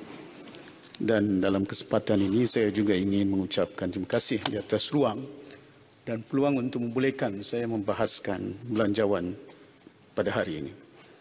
Pada hari ini dunia berhadapan dengan satu fenomena yang tidak pernah dialami sebelum ini, iaitu bila mana pandemik coronavirus atau COVID-19 berlaku, sehingga ke saat ini sejumlah 54 juta orang telah didapati positif COVID-19 dan menyebabkan kematian hampir 1.3 juta manusia di seluruh dunia. Malaysia juga tidak terkecuali di mana sudah lebih 300 orang rakyat kita meninggal dunia. Dan sama-sama kita sedekahkan Al-Fatihah kepada yang beragama Islam dan takziah kepada yang bukan beragama Islam. Al-Fatihah. Bismillahirrahmanirrahim. Alhamdulillah. Siratal ladzina an'amta 'alaihim ghairil maghdubi 'alaihim waladdallin. Amin. Ingin saya menyatakan di sini bahawa di dalam konteks negara kita Malaysia, kita berhadapan dengan 3 cabaran yang amat rumit. 3 cabaran serangkai ini adalah ekonomi, kesihatan dan juga politik. Kesan coronavirus terhadap ekonomi dunia ini amat meluas. KDNK Global pada tahun 2020 diramalkan mengucut pada paras minus 3.5% ke minus 5.5% berbanding dengan 4.3% yang direkodkan pada tahun 2019. Sama ada kita sedar atau tidak, angka ini amat jauh lebih buruk dibandingkan dengan krisis kewangan global pada tahun 2008. Bank Dunia telah menganggarkan bahawa kesan dari wabak COVID-19 ini secara tidak langsung telah menyebabkan sejumlah 88 juta sehingga 115 juta orang tergolong dalam kumpulan miskin tegar sehingga penghujung tahun 2020. Dan pada tahun hadapan, penduduk dunia miskin tegar dijangka meningkat kepada 150 juta orang. Ini adalah satu angka yang besar dan sebagai sebuah negara membangun, sudah pasti angka ini tidak begitu baik dan membimbangkan. Menurut laporan International Labour Organization ataupun dikenali sebagai Organisasi Buruh Antarabangsa menyatakan bahawa pandemik COVID-19 ini juga telah mengakibatkan seramai 350 juta pekerja di seluruh dunia hilang sumber pendapatan. Di Malaysia dilaporkan lebih daripada hampir 900 ribu orang sudah pun kehilangan sumber pendapatan dan tidak lagi bekerja. Malaysia juga tidak terlepas dari krisis ini. Walaupun kerajaan telah mengumumkan beberapa pakej prihatin SME plus bencana dan kita prihatin yang jumlahnya agak besar iaitu sebanyak 305 bilion pada tahun ini, namun suntikan fizikal langsung masih lagi rendah iaitu 55 bilion dan angka ini adalah rendah berbanding dengan negara-negara lain di rantau ini. Pakej rangsangan yang diumumkan oleh kerajaan adalah lebih rendah daripada negara jiran seperti Singapura 12%, Thailand 8%. Kita lihat angka ini sudah begitu besar masuk dalam ekonomi negara, namun masih lagi ramai yang berpendapatan rendah, terjejas, teruk dan keadaan ini masih belum pulih kesan dari krisis kemerosotan ekonomi COVID-19. Tahun ini kerajaan dijangka berbelanja 314 bilion. Tahun hadapan bajet dianggarkan sebanyak 322 bilion, cukup besar jumlahnya. Antara faktor penyumbang kepada situasi ini adalah misplaced priority atau sistem penyampaian delivery system yang masih lagi lemah dan kurang berkesan. Ketirisan masih lagi berlaku, berjuta-juta rakyat Malaysia terkena impak pengurangan ataupun kehilangan sumber pendapatan dan pekerjaan dengan anak-anak mereka yang berhadapan kekurangan zat makanan dan pendidikan yang juga terganggu. Kesihatan mental bakal menjadi isu kritikal di kalangan keluarga di Malaysia. Sekiranya perkara ini tidak ditangani segera, jurang perbezaan antara akan menjadi semakin luas dan seterusnya menimbulkan risiko serius terhadap kestabilan ekonomi dan sosial dalam masa terdekat. Maka dengan itu, pelan pemulihan semula ekonomi dalam jangka masa 2 tahun ke depan berserta langkah-langkah proaktif dalam mengatasi masalah kesihatan perlu dilakukan, khususnya berhubung COVID-19 untuk mengurangkan kadar dan mengurus kesan kesihatan dan ekonomi harus komprehensif. Untuk kesihatan, ianya bukan hanya memerlukan kewangan yang mencukupi, kelengkapan, peralatan, bahkan jumlah tenaga manusia dalam sektor kesihatan ini perlu dipertingkatkan khususnya di kawasan-kawasan luar bandar yang amat tertekan. Pada saat ini kerajaan hanya boleh melaksanakan mengantar beberapa anggota kesihatan dari Semenanjung ke seluruh pelosok daerah-daerah di negeri Sabah dan di kawasan-kawasan yang terkesan sehingga ada di antara anggota perkhidmatan dijangkit COVID-19 dan mereka agak keletihan, exhausted dengan izin oleh kerana tidak mempunyai cukup masa untuk berehat oleh kerana keterbatasan jumlah anggota perkhidmatan dalam sektor kesihatan. Dan terkadang mereka ini terpaksa mengasingkan diri daripada keluarga yang terdekat daripada jangkitan dan oleh kerana tertekan kerja yang amat berat, mereka juga terpaksa berjauhan dan tidak mendampingi anak-anak dan keluarga tersayang. Walaupun penyakit COVID-19 ini boleh mengakibatkan kematian, tetapi ianya bukanlah satu pandemik yang semestinya akan membunuh manusia bila terjangkit. Meskipun kita masih belum mempunyai vaksin yang tersedia di saat ini, tetapi kadar pemulihan di negara kita adalah berada dalam lingkungan 400-500. Ada yang sampai 1,000 pesakit yang sembuh dalam sehari.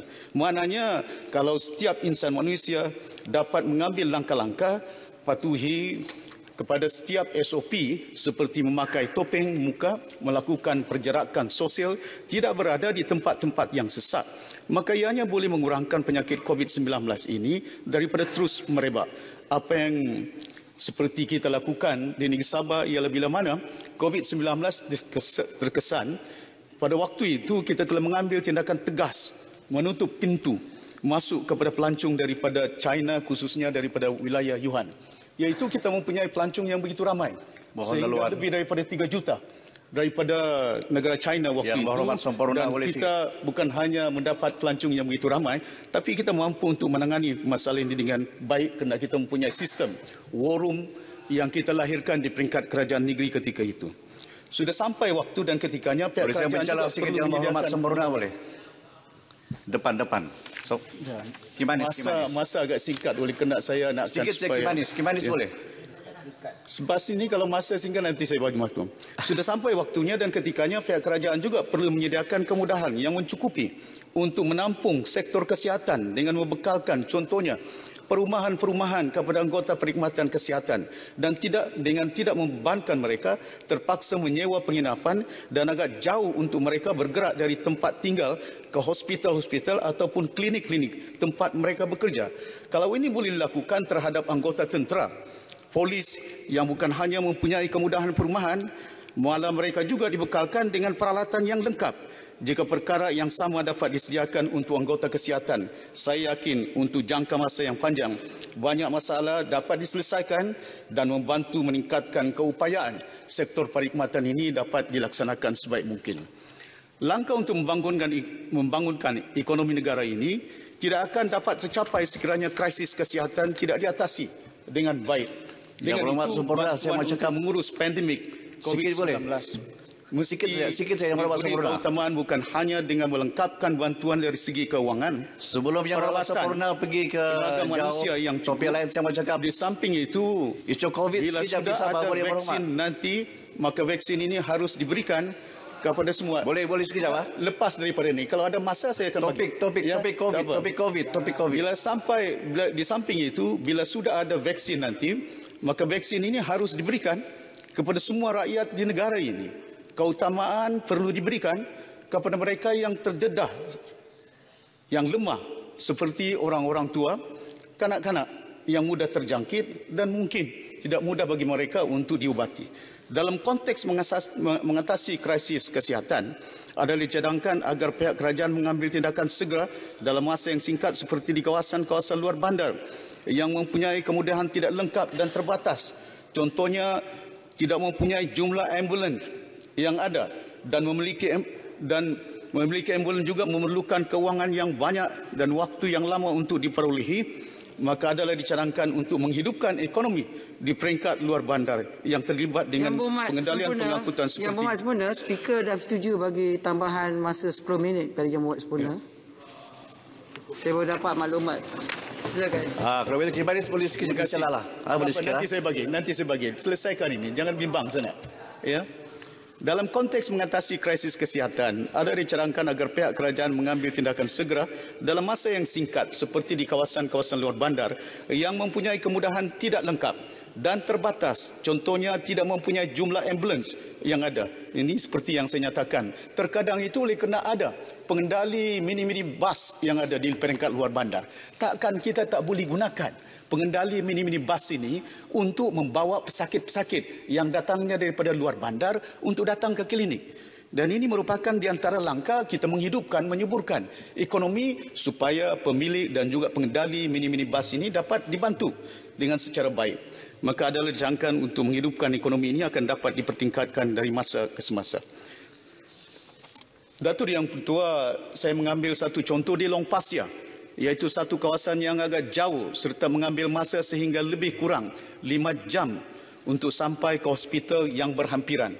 Tidak mungkin sejumlah penduduk di situ kalau terjangkit sudah pasti satu ambulans tidak mencukupi. Maka adalah dicadangkan agar kita mengambil langkah untuk menyewa bas mini dengan menyediakan kemudahan asas seperti bekalan oksigen ataupun kalau perlu nak katil, kena selain daripada menjadi sistem pengangkutan sementara, ia juga sedikit sebanyak dapat membantu menjana pendapatan pengusaha-pengusaha dan pemilik bas-bas mini ini. Kerana kalau kita nak tunggu ambulans datang dari Jepun, daripada Germany, dia akan mengambil masa yang berbulan-bulan, agak panjang dan kosnya agak tinggi. Dan ini tidak akan memungkinkan kita dapat menyuburkan kehidupan masyarakat kita yang terbabit dalam dunia perniagaan pengangkutan di peringkat negara kita, khususnya di peringkat luar bandar. Adalah juga dicadangkan agar pihak pengendali restoran dan hotel-hotel yang berhampiran, oleh kerana mereka mungkin tidak ada pelanggan yang menginap di hotel-hotel berkenaan akibat pandemik 19. Mungkin pihak kerajaan boleh meminta pengendali makanan sama ada restoran ataupun hotel-hotel yang menyediakan dan menghantar makanan ke pusat-pusat kuarantin yang ada dengan panduan dan nasihat daripada Kementerian Kesihatan berkenaan dengan kesesuaian nutrition ataupun untuk pesakit-pesakit ini dapat mereka memulihkan dengan secara cepat. Selain daripada dapat membantu peniaga bertahan dalam masa yang sama, pengangguran juga akan dapat dikurangkan kalau sekiranya kita dapat membantu pihak pengendali bukan hanya hotel, bahkan juga resort yang ada di peringkat luar bandar. Bukan hanya dapat membantu menyuburkan ekonomi luar bandar, dia akan mengurangkan pengangguran yang ada di kawasan luar bandar. Di samping kerajaan juga berusaha untuk mengendalikan peluang pekerjaan kepada rakyat di negara ini, kita juga harus melihat kerangka untuk mengekalkan. Ya, bukan hanya kita nak lahirkan pekerjaan, kerajaan juga harus melihat bagaimana nak mengekalkan, sustain dengan izin the current employment yang ada. Kita tak mahu nanti oleh kerana tindak tanduk yang kita lakukan, maka ia mengakibatkan masyarakat kita terkeluar daripada kepompong peluang pekerjaan yang ada. Contohnya, ada cadangan di beberapa pulau untuk nak lahirkan satu quarantine center oleh Kementerian Kesihatan. Buat apa nak buat satu quarantine center di pulau sedang pun kita tahu ada resort yang tak ada pelancong dari luar? Takkan kita tak boleh gunakan?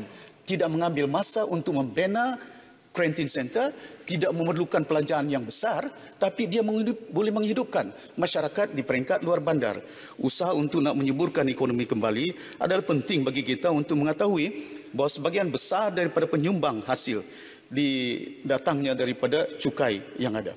Jadi, Datuk Yang di-Pertua, seban tahun pihak kerajaan mengutip hampir 140 bilion, 150 bilion dan berbentuk cukai korporat dan cukai perkhidmatan dan lain-lain. Ini merupakan sumbangan yang besar datangnya daripada golongan bukan bumi putra di negara ini. Dalam masa yang sama, mereka pada saat ini berhadapan dengan perbelanjaan berjuta ringgit dalam keadaan berhadapan dengan kerugian yang banyak semata-mata untuk menampung pekerja-pekerja, rata-ratanya bumi putra yang bertugas di dalam organisasi mereka. Saya nak bagi satu contoh. Di peringkat negeri Sabah ada beberapa syarikat yang berkecimpung dalam dunia perniagaan. Mereka terpaksa berbelanja sampai 4 juta, 5 juta sebulan dalam keadaan kerugian nak menampung perbelanjaan untuk mengekalkan supaya mereka ini dapat mempunyai peluang pekerjaan. Malangnya dengan izin kita tidak fokus, tidak mendalami, we don't dive deeper to make sure bagaimana kita nak rungkai masalah yang dihadapi, bukan hanya masalah kesihatan, masalah ekonomi negara kita. Dan tidak ada bantuan yang tersusun komprehensif untuk cuba membantu masyarakat yang kita sedar mereka ini juga mempunyai pekerja-pekerja yang begitu agak ramai. Dalam masa yang sama mereka pada saat ini seperti yang saya sebutkan berbelanja sampai 3-4 juta sebulan untuk memastikan pekerja-pekerja mereka akan dapat gaji, akan dapat kerja, boleh gaji dibawa ke rumah, lepas itu boleh bagi makan anak-anak mereka yang memerlukan bantuan daripada pihak majikan mereka. Pihak kerajaan harus mengambil perhatian berat terhadap perkara ini untuk melihat lebih mendalam serta teliti cara dan kaedah bagaimana membantu syarikat-syarikat supaya dapat meringankan bebanan mereka. Peranan pihak swasta harus diselaraskan dan dipertingkatkan dalam keadaan krisis ekonomi. Bukan hanya peranan kerajaan yang perlu kita kelihatan menonjol, tapi peranan pihak swasta juga perlu kita lihat bagaimana bantuan yang perlu kita nak bagi tingkatkan. Bukan hanya bantuan kepada pekerja-pekerja 500-400 ribu ringgit Bagaimana pula bantuan kepada majikan-majikan ini? This is very important for us to ensure that it is very affordable untuk mereka melangsungkan urusan perniagaan mereka di masa yang akan datang. Kita sedia maklum bahawa sektor PKS yang menyumbang hampir 66% pekerjaan di negara kita ini terus terjejas dengan belanjawan 2021 kena bukan sahaja tidak akan memberi impak besar kepada PKS, sebaliknya akan menyebabkan para usahawan menanggung bebanan besar. Malah ada peniaga yang begitu marah dan pasrah kerana tidak mendapat bantuan sehingga laporan polis terhadap dibuat.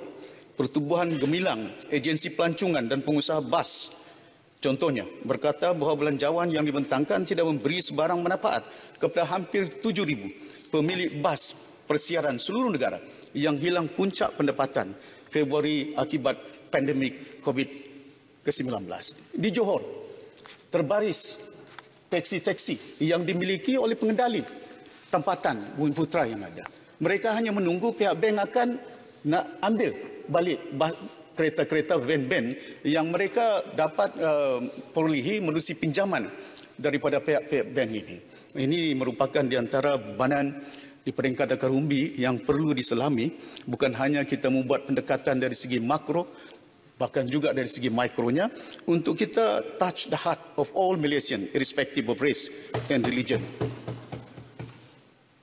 Pekerja juga risau akan keberkesanan belanjawan dalam membantu mereka. Contohnya, Kongres Kesatuan Sekerja Malaysia mencadangkan lanjutan moratorium diberikan kepada golongan B40. M40 tersebut untuk tempoh sebulan, 6 bulan lagi. Ini penting bagi kita kerana kita melihat bahawa sistem perbankan kita, liquidity yang ada, we don't allow people dengan izin to borrow money. Ini pun nak lanjutkan moratorium. Duit ini bukan mereka nak dapat grant. Duit ini mereka pinjam. Bukan hanya mereka sanggup meminjam, bahkan juga interest mereka sanggup bayar. Bukan nakkan supaya interest dikecualikan, tapi moratorium pinjaman yang mereka nakkan supaya dalam keadaan yang dihadapi oleh peniaga-peniaga di peringkat ekonomi. Mereka bukanlah seperti kerajaan. Kerajaan boleh isu suku. They can print. Bank negara boleh keluarkan berbagai kaedah untuk meningkatkan supaya pinjaman kepada kerajaan dapat kita tingkatkan. Pengusaha-pengusaha hanya mampu untuk meminjam duit daripada bank. Ataupun kalau mereka listed company yang ada daripada bursa saham yang ada, mereka boleh tingkatkan keuangan mereka.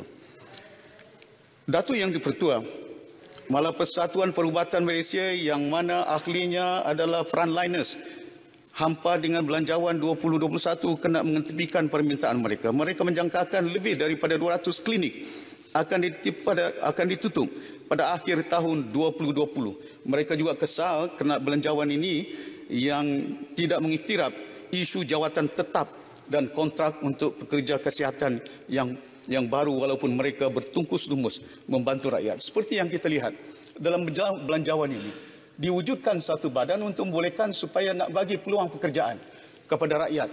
Tapi yang ini nak pastikan bebanan mereka, takkan kita nak banyakkan pekerja seperti dalam jasa. Saya pernah bertugas di Kementerian Penerangan 5 tahun. Peranan jasa ini boleh dimainkan oleh pihak kemas yang ada.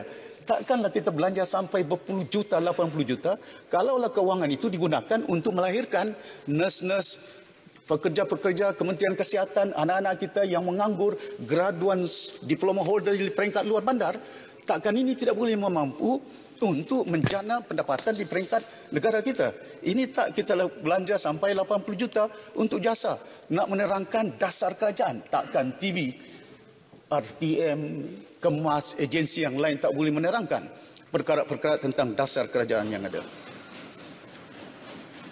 Datuk Yang Pertua, maka apa yang perlu kita ubah dalam belanjawan ini, prinsipnya kita tidak memberi bantuan secukupnya kepada rakyat.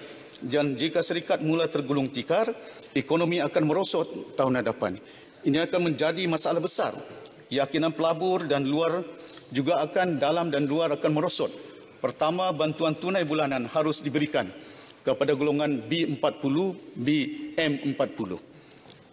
Namun untuk memastikan mereka dilindungi skim perlindungan untuk masa depan, semua ahli keluarga berumur 18 tahun ke atas. Penerima mesti berdaftar dengan LHDN, Perkeso dan KWSP. Kedua, golongan M40 harus diberi perhatian juga. Moratorium pinjaman yang hanya untuk B40 harus juga merangkumi golongan M40. Tapi syarat kepada jumlah pinjaman perumahan yang tidak melebihi 500 juta ringgit. Ini dapat memastikan mereka tidak hilang tempat berteduh. Ketiga, bantuan kepada peniaga PKS harus ditambah baik. Program subsidi upah seharusnya ditingkatkan untuk menghindari pekerja dari diberhentikan kerja dan moratorium pinjaman perlu dilanjutkan sehingga 2021. Keempat, bantuan grant kepada 24 juta orang yang bekerja sendiri boleh diberikan. Namun mereka mesti mendaftarkan perniagaan mereka dengan KWSP, SESCO dan LHDN. Dan masa ini kira hanya 3% daripada 2,3 juta pekerja sendiri di negara kita berdaftar dengan Perkeso.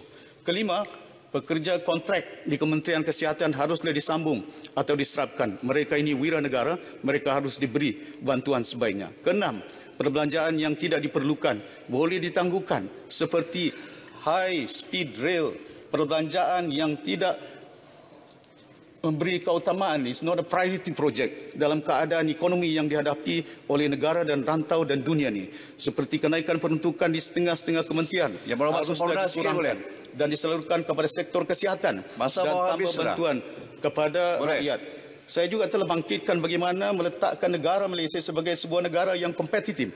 Kita harus mengumpul, menggunakan pakai kelebihan yang ada di negeri Sabah, Sarawak. Kerana Sabah merupakan bukan hanya negeri, wilayah yang mempunyai sumber, ia mempunyai lokasi yang cukup baik untuk membolehkan supaya kita dapat manfaatkan making Malaysia to be a very competitive nations di rantau di peringkat dunia. Mana mungkin sejak kita mencapai kemerdekaan, kita tahu bahawa Sabah sebuah negeri, sebuah wilayah yang besar, Sarawak begitu juga jumlahnya agak besar. Tapi malangnya semenjak kita mencapai kemerdekaan, kita hanya mendapat peruntukan lebih kurang 5 bilion, 3 bilion. Ya. Belanjawan tahun lalu masa PH dibelanjakan 5 bilion. Tapi yang sampai ke peringkat akar umbi hanya dalam lingkungan 3.6 bilion saja. Ya. Dan kita tahu dalam setiap belanjawan yang dibentangkan di peringkat negara kita, belanja sehingga mencecah 200 bilion. Hari ini sempurna, boleh sikit bilion. Sempurna. Kita hanya sikit. Dapat 5 bilion saja. Dan hasil daripada negeri tinggal 50 saat. Dari petroleum, dari gas. Sempurna, boleh bagi peluang sikit. KDNK.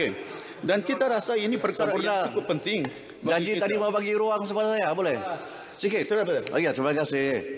Terima kasih Yang Berhormat Sempurna. Saya mengikuti perbahasan Yang Berhormat pada awal tadi. Saya mau sentuh soal COVID, tetapi topik itu sudah berlalu. Tapi tidak apa, kita reverse balik.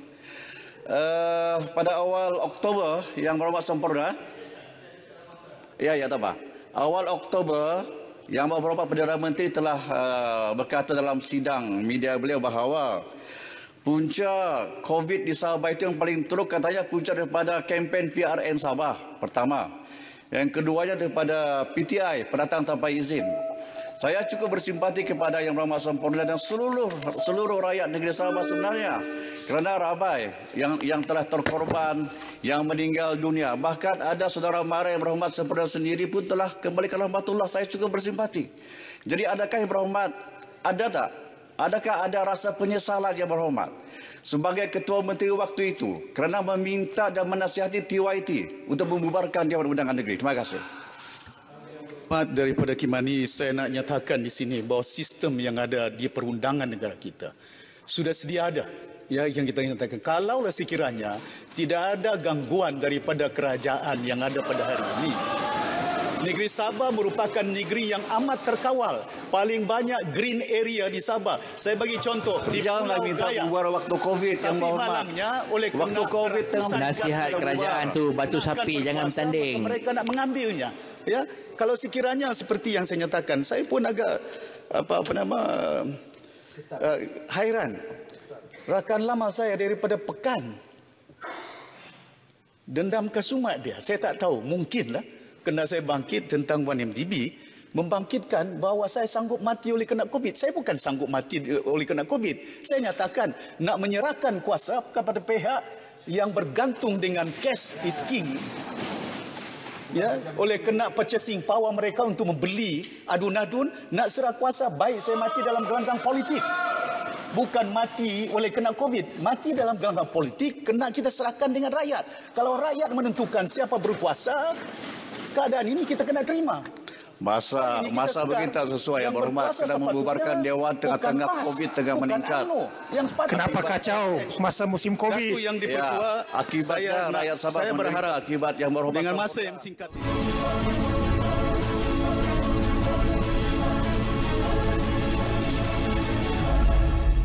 Ya, bersua kembali dalam langsung dari Parlimen. Ketika ini sedang berlangsung sesi perbahasan peringkat dasar bagi rang Undang-Undang Perbekalan 2021 atau Belanjawan 2021. Ahli Parlimen Sempurna Datuk Seri Muhammad Syafiee Apdal sedang membahas rang Undang-Undang Perbekalan 2021 dan ia akan berlangsung sehingga hari Khamis ini, dan minggu hadapan selama 3 hari Dewan Menteri dan juga Timbalan Menteri yang berkaitan akan menjawab semua pertanyaan yang dibangkitkan oleh ahli Parlimen yang berkaitan mengenai rang Undang-Undang Perbekalan 2021 sebelum minggu yang berikutnya akan diteruskan dengan perbahasan peringkat jawatan kuasa pula. Baik saudara, terdahulu sebelum sesi perbahasan rang Undang-Undang Perbekalan 2021 bermula, selama 1 jam bermula pukul 10 pagi telah pun berlangsung sesi pertanyaan-pertanyaan bagi jawab lisan. Sebanyak 10 soalan telah pun dijawab oleh Menteri dan juga Timbalan Menteri yang berkaitan. Antara intipati ketika sesi pertanyaan-pertanyaan bagi jawab lisan, Dewan dimaklumkan bahawa Jabatan Bomba dan Penyelamat JBPM memiliki pelan tindakan dan prosedur evakuasi sebagai persediaan menghadapi insiden kebakaran semasa tempoh gangguan bekalan air. Ia bagi memastikan usaha untuk memadam kebakaran dan proses penyelamat berjalan lancar.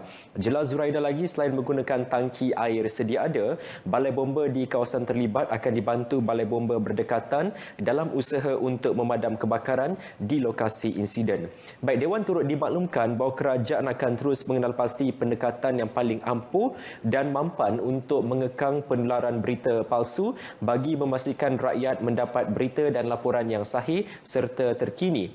Menteri Komunikasi dan Multimedia Datuk Saifuddin Abdullah menjelaskan sebarang berita palsu dalam media sosial akan ditangani melalui undang-undang sedia ada seperti Kanun Keseksaan Akta 574, Akta Mesin Cetak dan Penerbitan 1984 dan Akta Komunikasi dan Multimedia 1998.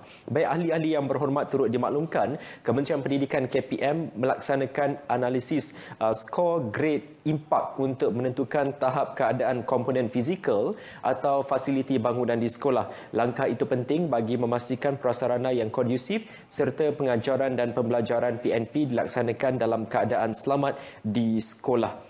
Jelas Timbalan Menteri Pendidikan 2 menerusi penilaian tersebut, KPM dapat menentukan keutamaan untuk melaksanakan projek pembangunan semula atau menaik taraf bangunan sekolah yang tidak dapat digunakan. Saudara, anda boleh mengikuti kami secara dalam talian menerusi informasi yang tertera di kaca TV anda. Esok seperti biasa persidangan Dewan Rakyat akan berlangsung bermula pukul 10 pagi dengan sesi pertanyaan-pertanyaan menteri, diikuti sesi pertanyaan jawab lisan dan akan diteruskan dengan sesi perbahasan rang Undang-Undang Perbekalan 2021 peringkat dasar. Pukul 1 tengah hari nanti rakan saya Farhana Azwani Ismail akan membawakan lebih banyak perincian dari Dewan Rakyat menerusi berita tengah hari pukul 1 petang. Terus bersama kami di RTM untuk mendapatkan perkembangan saya semasa liputan penuh persidangan Dewan Rakyat. Kita jumpa lagi insya-Allah. Saya Indi Reza Rohadian. Salam hormat. Assalamualaikum.